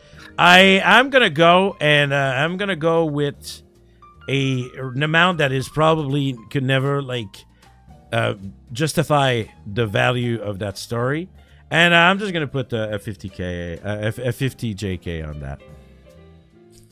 Yeah, I actually think it's kind of poetic, because if you buy like one of those like Beyblade starter sets, plastic arena and a couple of blades, it'd probably be about 50. That's the idea. So for this to basically be like, you know what? This is a Beyblade. Exactly. This costs the same. I that's very sweet. And I gladly accept that. Perfect. Excellent. Yeah, you did understand the idea of why I went with 50. Yeah, that's exactly what I was like. How much like would that be like nowadays? Yeah, it would be 50. Yeah. This is just like an aside, but I sent you a link, a YouTube link in our DMs. Right. Beyblade Burst Surge's intro. Yeah. Hold on to your butts, because the intro for that anime goes incredibly hard for a kid show that sells tops. Like, It's crazy. Like, because when things come out, like when you're a little bit older, you're not like within the hype, or you don't quote unquote understand the hype of something, and you just like kind of miss that wave or something. Yeah. But then when I took the time to go back a little bit into it and just being like, oh my god, that's like that's so intense, like, and everything they make about it is so intense, where you wouldn't think that like it would go that intense, but they just go for it, man. It's really fun. Well, you gotta love when people just give it their all. Yeah, exactly. I'm really happy you shared that story. That's a really good idea. And I did think that, because I didn't know what you do like in your day job, right? Because you post about it. Yeah. Enough that it all would be time, kind of yeah, all the time. So I was just like, oh, I wonder like if there's gonna be anything on that side. But that is amazing. All right, and thank you for everything you do, because that's great. We need that in this world. As I say at my job, I say this all the time, because what I do is very stressful work, right? yes. And sometimes me and my peers in my workplace get really downtrodden, and I say we do important work.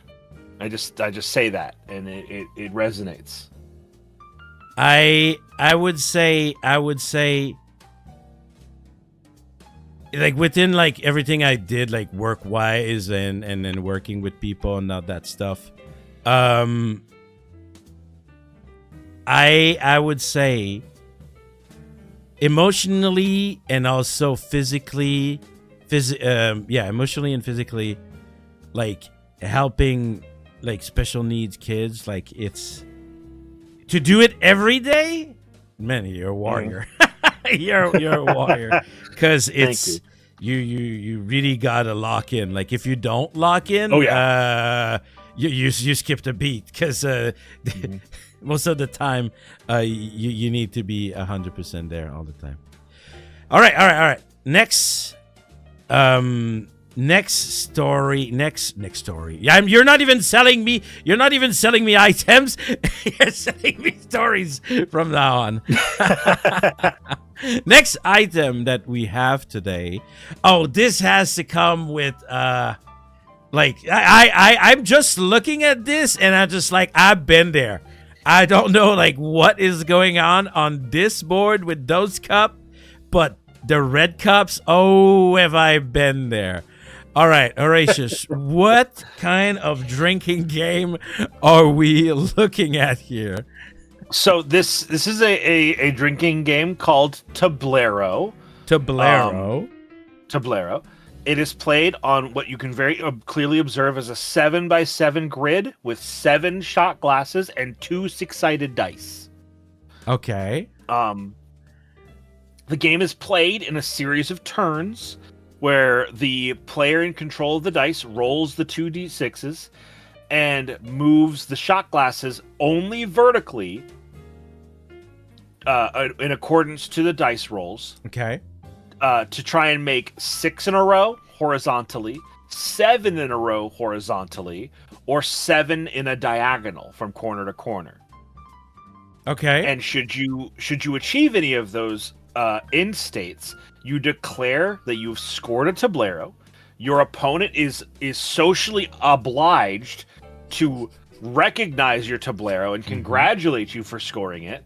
And then you divvy up the shot glasses between yourself, your opponent, and any people watching. You drink what's in the glasses and put them on your opponent's side of the board for them to refill. And whoever runs out of drink first loses. There you go. There's so many more rules than that, but that's the short version. Is that a homebrew game?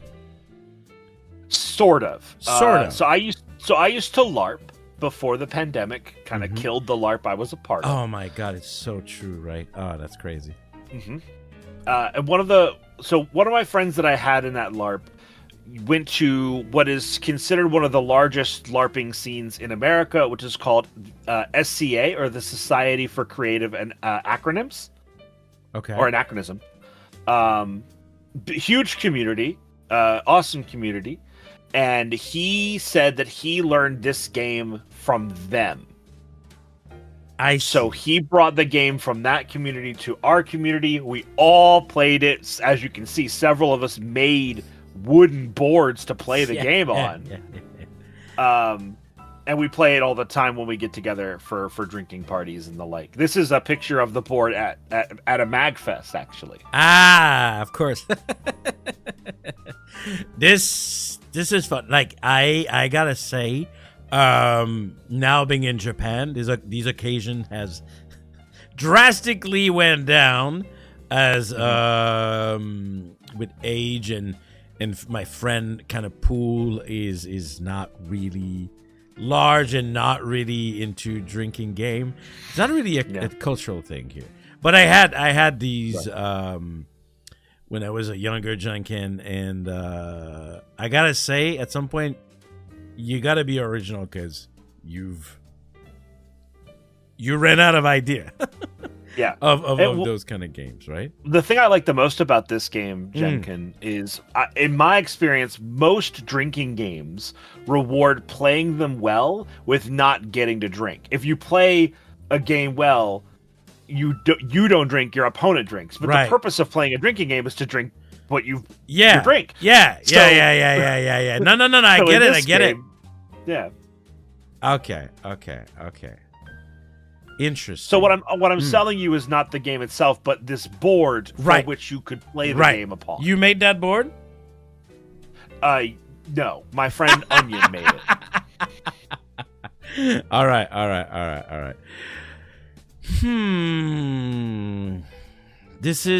The idea is really interesting.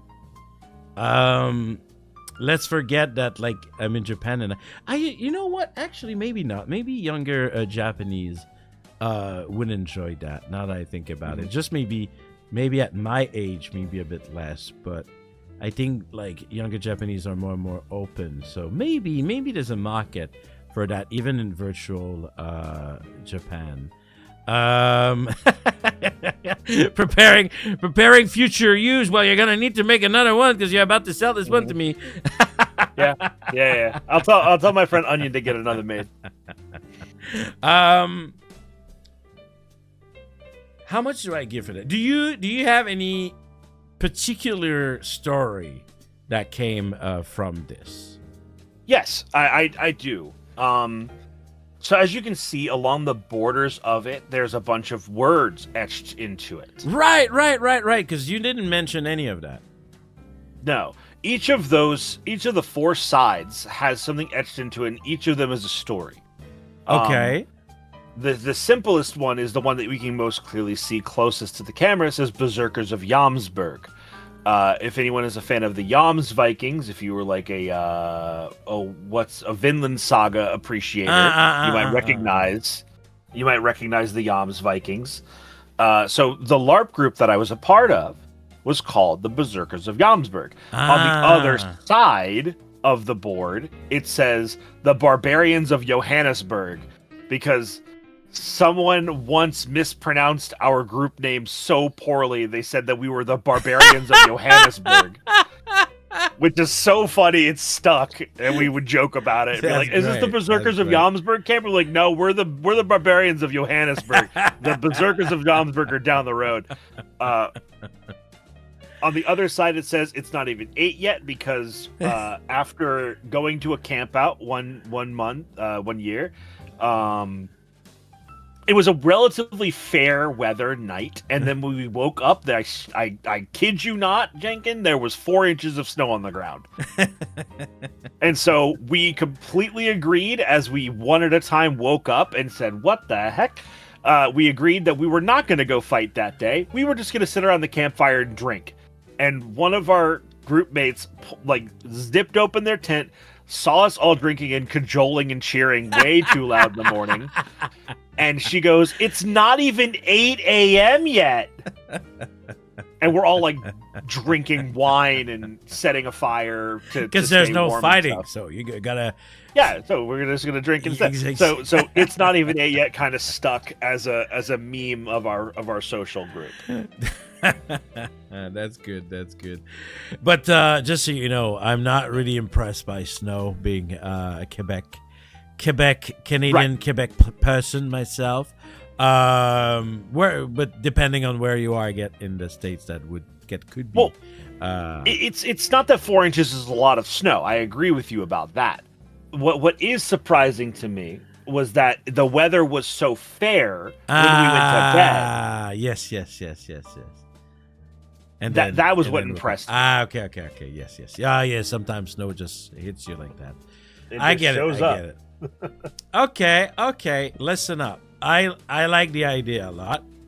It is technically a board with squares on it, which Well, it has some artistry and carpentry. It does. within it, This but one has the story even on it, which makes it even a little bit more special. So how much would I give for this board? Do I keep the alcohol? Does the alcohol come with it? I think it would be best practice for me to sell you this with enough alcohol to play a game, and obviously play a game of okay. it with you. Okay, that's fair. That is fair. How many players best played in this game? So it's interesting. So it is Okay. pretty hard cut to a 1v1 game, but you need at least one spectator for one of the rules to work. Okay. And then the more spectators you have, I think this game is very much a spectacle. So having a group of people watch is very entertaining, and I think it makes the game more fun. Okay. All right. So, sold on the idea, the alcohol, and the stories that comes with it. Mhm. How much do I give this? It comes with the alcohol with it, so even if it's Yeah. cheap here in Japan, I gotta give it some value. I think I'm gonna be generous because this one game is a little bit extra special because it has like the story that comes with it. Am I seeing runes in the middle too? Yes, Elder Futhark, Nordic runes. Yeah. Oh, there's a lot of bearded people here with Al here in the chat.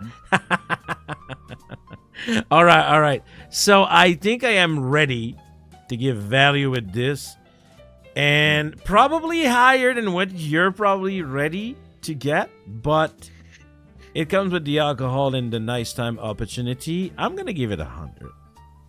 Okay, I think that's reasonable. Yeah. The board, the story, the alcohol that come with it, the good time, kind of priceless kind of thing. And because so I will give this a bit of note. I think you have assessed the quality of this board quite well. Okay. The nature of this game does often include the drinks spilling from time to time. So this board is very, very well treated to be resistant to the rigors that this game can put it through. Oh, that's great actually, because that's a very important fact. Yeah. So is it even fair? Because I don't know the value of such craftsmanship. No, I think you've assessed accurately, actually. Okay. Perfect. All right, then. I guess we're shaking on it, and Absolutely. that's great. You know what? Like, sometimes that is one of the things I miss. I'm like when there are these VTuber meetup going on. Me being in Japan, I'm a little bit secluded out of this, Right. and I know Al was there too, and he told me about some great story he also had like by VTuber gathering. And then, to be honest, like that's kind of the kind of thing that like when you sell me something like that, I'm just like one day. I would love to drink with you. I think. It would be a great Yes, time. I actually think I'm a little bit. I'm not on the sad drink. I'm more on the funny drink. I love to sing. Yes, you do. That's how I warm up my voice for every stream. I sing. Yeah. What do you sing? A lot of shanties, a lot of folk songs. Ooh, okay. That's nice. All right. Man, this is fun learning about all of this. Is it the last item already? I think it's 2 left. Is it 2? Yes, you're right. Okay. Right. Okay. Next item we have here today. This, I'm sure, is more than what we're just seeing. Because we're looking at a chessboard with pieces. Yeah, a relatively mundane chess set. Right. And I was just like, okay, I was kind of looking at it like wooden pieces. Yep. Wooden pieces with a wooden board. But something tells me, because so far, from all the item you brought, there's a little bit more than just chess here. What are we looking at? So this was my grandfather's chessboard. This is the board that he taught me how to play on. And when he passed it down to my father, the Forge Master. And he said, when you can beat me in chess, you can have the board. And so... That's cute. Yeah. And so eventually, it took a couple years, but eventually I did finally beat him in chess. And he, with a big old smile on his face, said, "It's yours now. You've earned it." And he helped me. He said, "No, I pack it up and you have it now." And so he packed up the whole set and handed it to me, and I've had it ever since. You play a lot of chess?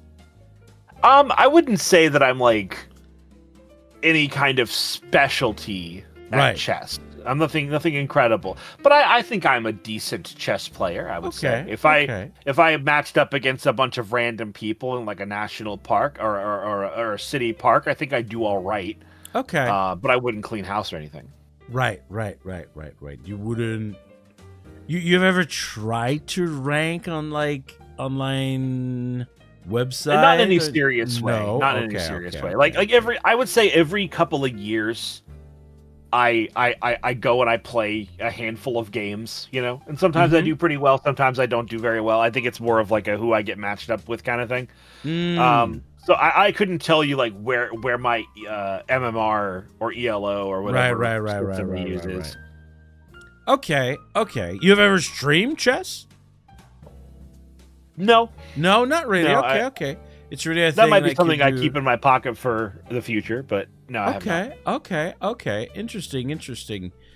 So this is your grandfather's set, which has it's a very dwarven thing. I feel there's been a couple items today, right? That were kind of an heritage passed to you. Your friend gave you the board. And it came like from stories of others. There was the book. Is this something like because you made the choices of all those items, right? So I would imagine you probably put a lot of value in this kind of heritage kind of thing. Is that a fact? Well, I think something that I take to heart from the people before me is that there is no perfect person, but with every generation, we try to do a little bit better than the people that came before us. Sometimes we make the same mistakes that they did, but hopefully we learn from their stories and their experiences, and when we live our lives, we try to live them a little bit better. And hopefully, eventually, we all are better people for it. We hope. Yeah. Fingers crossed. We hope. Okay. So this set, do you know anything about it in particular? Is this just like you think an older set that he may have just like store bought, or like do you think like there's more to it? So what I know is that this is not a mass produced set. This is a chess set that was made by a guy who sold it in his shop. Okay, so this is handmade. Yeah, this is handmade. Okay. And you can see like the pieces. You can even see it in the picture. Some of the black pieces are much darker than others. Some of the white pieces are much lighter than others. Right. So this guy made the chess set out of several different pieces, not like all of the pieces were from the same cut of wood. So there's a lot of individualism, very unique. Right. Okay, I like that. I like that a lot. Actually, it has a very unique flavor to a set because it's so easy to just go out there and get like a chess piece from Amazon, right? A chess set on Amazon. How about the other side? Like, is it like lacquered? Is it wooden? Like the whole board is wood, and it has a finish on it still. I've kept it in exceptionally strong condition. In fact, the biggest damage it has suffered, as you can see it in the picture, on the one side there's that strip of magnet inlaid. There used to be one on the other side as well that we do see it. So other than losing that second magnet strip that was inlaid into the wood at some point, it's in quite good condition. The occasional chip on the edge somewhere, but it's quite well kept. Okay, I like that. I like that a lot. Actually, I think that the fact that it was handmade and also in heritage after having to beat your grandfather at chess. Oh, beat my dad. Beat my father. My grandfather gave it willingly to my dad, and I had to beat my dad. Okay, so it's even more generational than I see. Oh my god! Every time I use generational, I have the meme generation wealth coming in my mind. I can't help it. I was just like, and I was like, oh, so that's generational wealth. That's funny. Oh, kids with their memes. Oh yeah. Okay, now this is great. I am not good at chess. I know how to play chess, but I don't have any experience in chess. I personally don't have any attachment to chess, but it doesn't matter that I love this piece and I love the story and everything that comes with it. So it really doesn't have a big influence in how much I think this I'm willing to go for. Wooden, 2 generation at least, and the story that goes with it. These things are actually expensive, aren't they not? Like, I mean, you can buy a pretty bog standard wooden chess set off of Amazon for like $20. Right, but it's manufactured, right? But if I would find a guy who like make a custom one for me, that would be probably five substantial. times 5 times the wood. I am gonna say, because it's a generational item, because you had to actually be good enough at chess to earn it. So there was kind of effort to have this in your possession. The fact that it's custom made and with age, and it's been kept in a great condition. I think I can offer $150. I think. Does that sound fair? This will be one of the harder pieces to part with, but I am willing to part with it for $150. Okay, that's good. Yeah, but that's the thing. A lot of sentiment. Like sometimes it's crazy. People sell me stuff. Like I had people like selling me their cat. It's like, you're coming in my shop and you're bringing your cat, and you want me to. I'm just like. So I get it. People bring emotional value things, so it's all good. It's all fake. Yeah. It's all fake. Don't tell anybody. I'm actually not getting those items for real, but don't tell anybody. That ruins the mood. Okay. $150 for this great wooden custom-made chess. We're shaking on it. All right. Perfect. But yes, you would beat me at chess 100%. 100%. Oh yeah, like, and now maybe I am a little bit more himbo. Well, I mean, do you know how to play Go, for example? Actually, one of my mod is like one of the top Portuguese Go player, and he did try to teach me. It's pretty hard. It's a no. Yeah, I'm rubbish at Go. I've tried to be good at Go. I'm bad at it. So it's hard. You'd have a shot at Go. if he was here, which I'm fine because now he's in the EU, he would brag about it all over the chat. So I'm fine. But yeah, this is like I didn't realize how hard this would be. Like, you've ever seen like how big like these things can be? Like the board, I mean. Oh yeah, yeah, like the very very big Go board. I'm just like, this is insane. This is, and they're like, oh yeah, a game can last several days. Actually, what? Yep, it's crazy. It's crazy. Every day I slip further into my himbo role. But it's fine. It's fine because I know at least I might be a himbo, but I'm cultured. And absolutely. I do know that the last item that we have today is such a cultural item. And you didn't go for, the classic. You went for a little bit more off-road on this auteur that we're going to be presenting in a second. And I'm going to be curious like about the book. That's right, a book. Guys, you know how much I hate books. Yeah, I don't read a lot. But I do still know the last item that we have today. We have J.R.R. Tolkien, the Silmarillion. Is that how you pronounce that?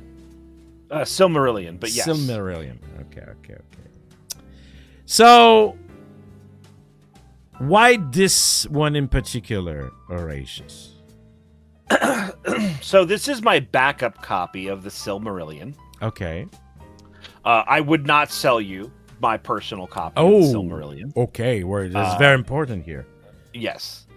So I have been reading the Silmarillion for about 30 years. Woo, okay. And what I mean is that I read it from front to back and immediately started reading it again. Wow.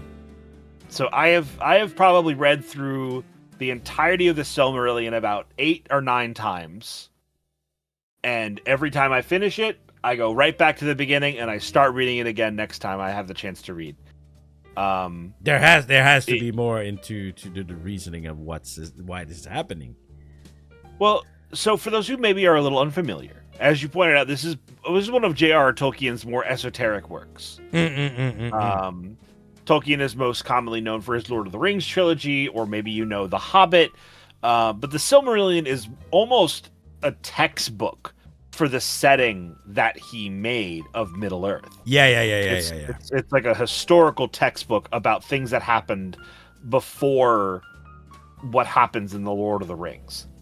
And so the reason that I keep reading this book over and over again is it's an anthology. It's a series of stories. Every chapter of the Silmarillion is a different myth, basically, from the timeline before the stuff we see in the books, like of Lord of the Rings, The Hobbit, and the movies. And so it's really important to me. And every time I read it, I pick up new details that I missed on previous reads, or new understandings from the stories that I already have read. Okay. When did you start reading this book? You said so I was being babysat by my half brother's girlfriend at the time, and she put on the 1978 Hobbit animated movie. Right. I think and they made a video game out of that, didn't they? They might a have very old one. Anyway, yeah. And so I fell in love with Lord of the Rings at a very, very, very young age. And so I started to read the books. And then when I finished the Lord of the Rings trilogy and I finished The Hobbit, I said, okay, what else is there? And I found the Silmarillion. I picked it up. I tried to read it. I got about 10 pages and said, this sucks. And put it down for a year. And then I came back and I tried to read it again. And I got through it over the course of about a year. It took me to like chip away at it. And then I was absolutely flabbergasted. I was like, I gotta read this again. I know I missed stuff. So I immediately started to read it a second time. Okay. So it started out so interesting. It started out as you not even liking the book into finally getting into it. And then the reread part was just like, wait, hold on. I must have missed some stuff. And then you just continued, basically. Yeah. Damn. Would you say that you could recite passage by heart? By heart, maybe not, because it's been several years since I've last read the Silmarillion all the way through. I see. But I can tell you, I could tell you many of the stories from the book, right? With my own words. What? Like, one of my favorite ones is, do you know the dog Juan? The dog Juan? Yeah. No. It's a dog, and their name is Juan. Actually, maybe I've heard, but you can tell me. So Juan is a magical dog, a dog of very, very, very great import. And Juan is not like a Clifford, the big red dog or anything. Juan is not like otherworldly strong or has magic, nothing like that. But Juan has the ability to speak. Okay. And may only ever speak 3 times over the course of his life. Okay. And that seems like such a boring premise for a story. But interestingly enough, over the course of the Silmarillion stories, when Juan comes up, Juan's a good boy, shows up, does his thing, has a loyal master, great character overall, good boy. Okay. But every time he talks, it's incredibly prescient. And the 3rd time that Juan talks, he dies. Whoa! But what he says is so important, it saves Middle-earth. Damn. Maybe I should read it. Reading? Maybe, but I've heard because I remember when I first discovered Lord of the Ring, I was a little bit older. It didn't really come to me as a younger Janken. I got curious, and I do remember a lot of comments was just like, oh yeah, the Silmarillion.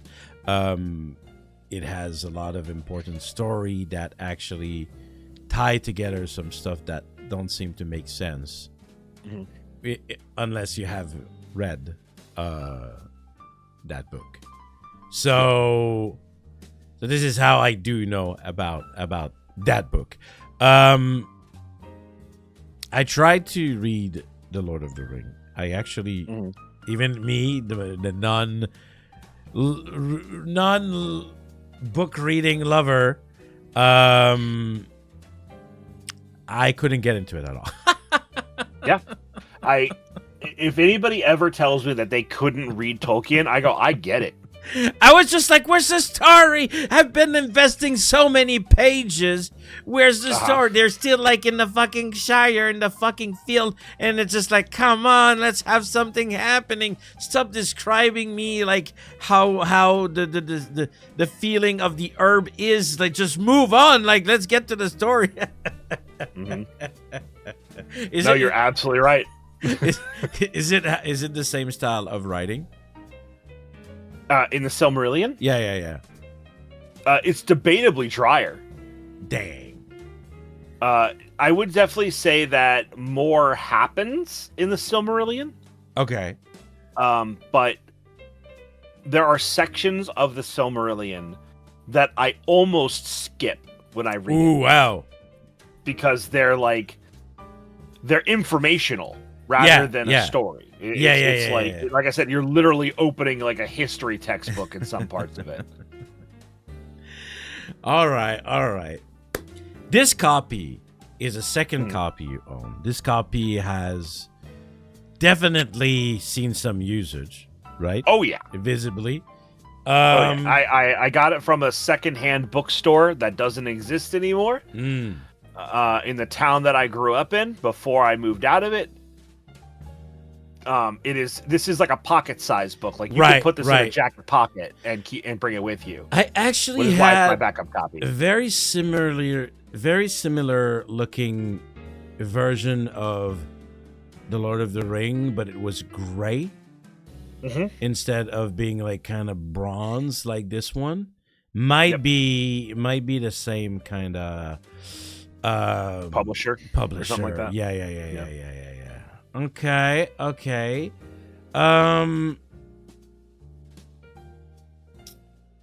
How much nowadays? Because you can find copies. You can maybe not. Yeah, you could find a copy. Yeah. You couldn't find this one anymore unless you found it, from a collector. Exactly. But you could find a copy of the Silmarillion, incredibly cheap.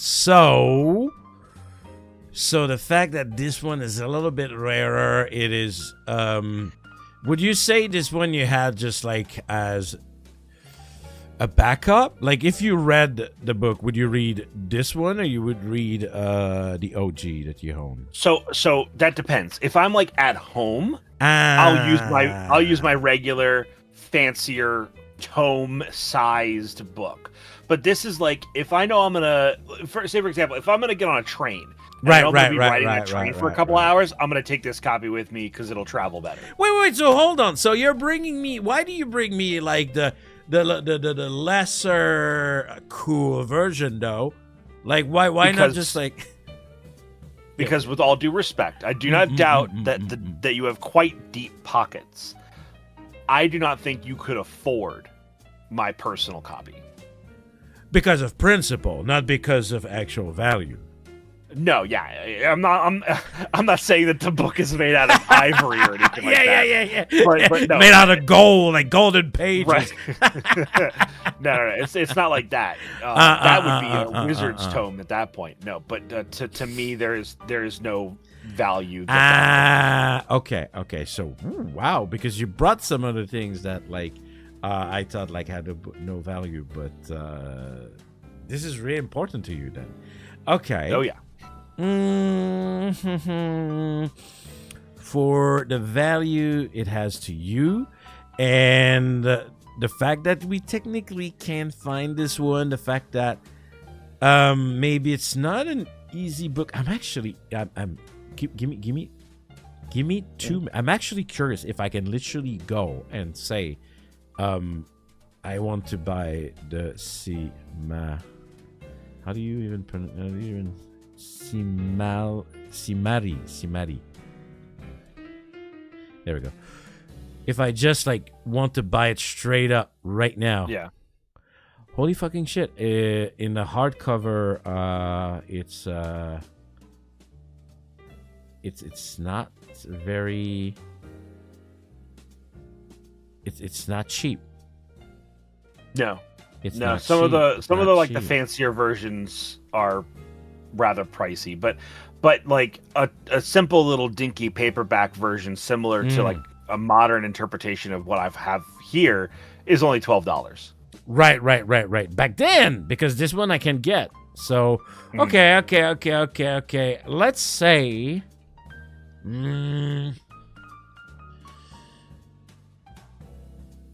let's say for this book, I think, I'm not sure.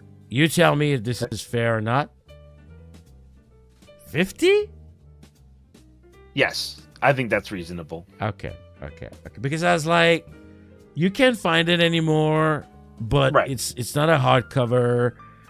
And the marketplace to purchase it is not particularly vast. But yeah, you could find it in other version, but if that's the one you're looking for, then I gotta increase the base value. So yeah, 50. 50 is good. Yes, I agree. 50 is good. All right, shaking on it. Man, we've been very fair. We might be. It's like that one old meme. Like it's just like, what is it? It's It was strict but fair. It's not strict, but the word, but stern but fair. Would be like definitely our motto today. Like may look like intimidating older bearded men, but you know, at the end of the day, we're very fair, and we've been like showing tonight for you, or depending where you live.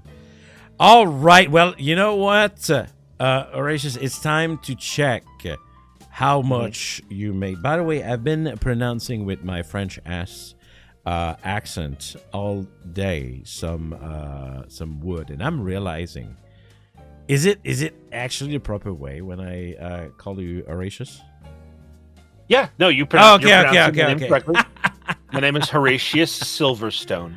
Oh, yeah. I do remember there was this one time, I think, on Twitter, just like, he has a last name. His last name is actually not the dwarf. Yeah. It's always very funny to me when people are like, hello, Mr. the Dwarf. And it's like, that's not my fucking name. That's just what I am. Yeah. So, hello, Janken the human. Like, or am I? We'll never know. Oh my god. Oh my god. Oh, I don't know. I always say that like I could have been like a space cow. This is the always thing. The number one thing, just know as a VTuber, and just like I could have been anything. I could have been a space cow. But I'm just a dude. So, you know, can be too special. All right, let me pull up the calculator. Let's show the chat here as I am making the final count. I would say overall, in the amount that you earned today, there was this very surprising item that I didn't think like we would like start a business over, and that might slightly increase the value of your daily amount today that you made at the shop. Your actual real nothing is real. The actual real item that you made the most out was the Dungeon and Dragon book. Yeah, 250.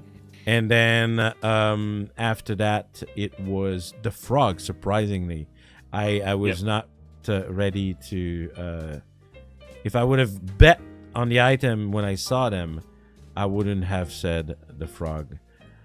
All right, let me pull here the number. Final number that we have. I have it. We are ready. So today, Mr. Silverstone, is that correct? Wait, are you like familiar with other Silverstone, like, or is there any link with them? Who? I don't know, like maybe a certain Mr. Stallone. No relation to Mr. Stallone. Okay. Just wondering, you know, like Rambo is the kind of like things that you kind of maybe have a certain vibe of. Oh, perhaps, yeah. All right, I have the number here. You made today, and thank God Shed exists. You made today a total of 11. I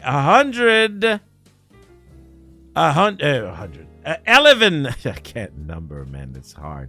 11,030 John coin today. I would say that's a life-changing amount of money. That's pretty good. And Shed business is real. Shed business Oh, yeah. is going definitely going to be the future. I say this with all the respect of both of our marriages intact. I adore your wife. She's a silly one. She Miss Janken, it's a pleasure to meet you, man. Did I say yeah, it's Sylvester's his first name, isn't it? Sylvester Stallone, Silverstone. Yeah. Why am I'm maybe I am a himbo. Oh no, at the end of the day, Sylvester is not Silverstone. Why am I? Hey, you know what? That's a great amount you made today, Horatius. Ooh, I felt that something was wrong too, but it's okay. I'm gonna recover. I'm not gonna recover financially, maybe from the shed business that we are building here, but yeah, that was great. I've actually learned a lot of stuff. Like we actually, you may know or may not know, we've been trying to do something for some time, right? Like I remember, like I reached out and I was like, I feel like, you know, like we could have like kind of the same vibe and we could like make something happen, but it's just like didn't really happen because, you know, like as a creator, like, and then having also like a real obligation, it just like never came up. And at some point when I started season 3, I was like, all right, I got in it this time. I gotta bring my fellow bearded old man on the show. So thank you for dropping by. I am very curious about some of the stuff you mentioned today. I'm gonna go look them up. And man, Shed, what can I say? That is to me the biggest revelation. I'm glad that I didn't know about it. That that really added to the stories. But yeah, again, thank you for today. Thank you. You're very welcome. Do you have any ending comments or things that are going on your side? I mean, I guess is it okay if I plug my stream? Definitely. So if you are ever up after Janken streams. Oh, are you streaming? No, there's no way. You're going to bed. No, you're going to bed. No, so I'm East Coast America. So Janken and I live on opposite sides of the rock. We do. And so I go live at 10 a.m. EST on Saturdays and Sundays. On Saturdays, we play video games. On Sundays, we talk psychology. So if you find yourself up and about at those times, I think you could spend your time on the internet in many, many worse places. So please consider coming on by. Like I said, I do post on YouTube and I do multi-stream to YouTube, but I'm primarily a Twitch.tv streamer. So please find me out there. And thank you for supporting Janken. He and I represent, I think, a very important niche of the streaming community. We are both older gentlemen. We have our own life experiences, probably even a few separate lives underneath our belt. It does feel like so. Yeah, absolutely. So I appreciate you all coming by and supporting me here tonight on his show. I appreciate you all supporting him stream after stream. I think what he's doing here is really important and very good stuff. So thank you. Thank you all for being here tonight. And again, sir, thank you for having me. It's been an absolute delight. Very kind word. I'm really glad that we had this. And Horatius, always feel free to reach out. I always say that. I'm always like a DM away. So if you ever feel like doing something, that would be my pleasure. And on my side, nothing crazy, but I am working on some big event that are going to happen in December. It is my birthday in December, but also... Oh, when?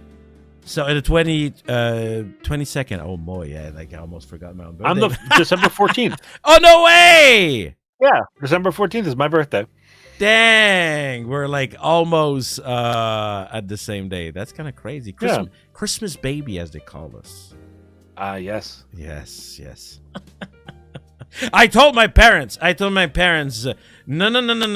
My birthday is on the 22nd, and then Christmas is like a couple days. I need double. Okay, you don't try to cheap out and like you give them all in the package deals. No, that's not how it works. And a big project that also is coming up in December. You can. Oh, it's exciting. Yeah, I mean, if you've seen my channel, there's something that happened in December last year, and it might be a certain tournament that I held. Oh, yeah. And talking about this tournament, and I know, usually I don't do it, but I do know that you can do it. So we gotta give together, and we do a General Otsu, a fist bump. To the viewers. There we go. All right, everybody. Thank you for watching Pomme Star, and go watch Horatius. It is in the pin. I put his Twitch there, and everybody, Otsu! Bye-bye! Bye-bye.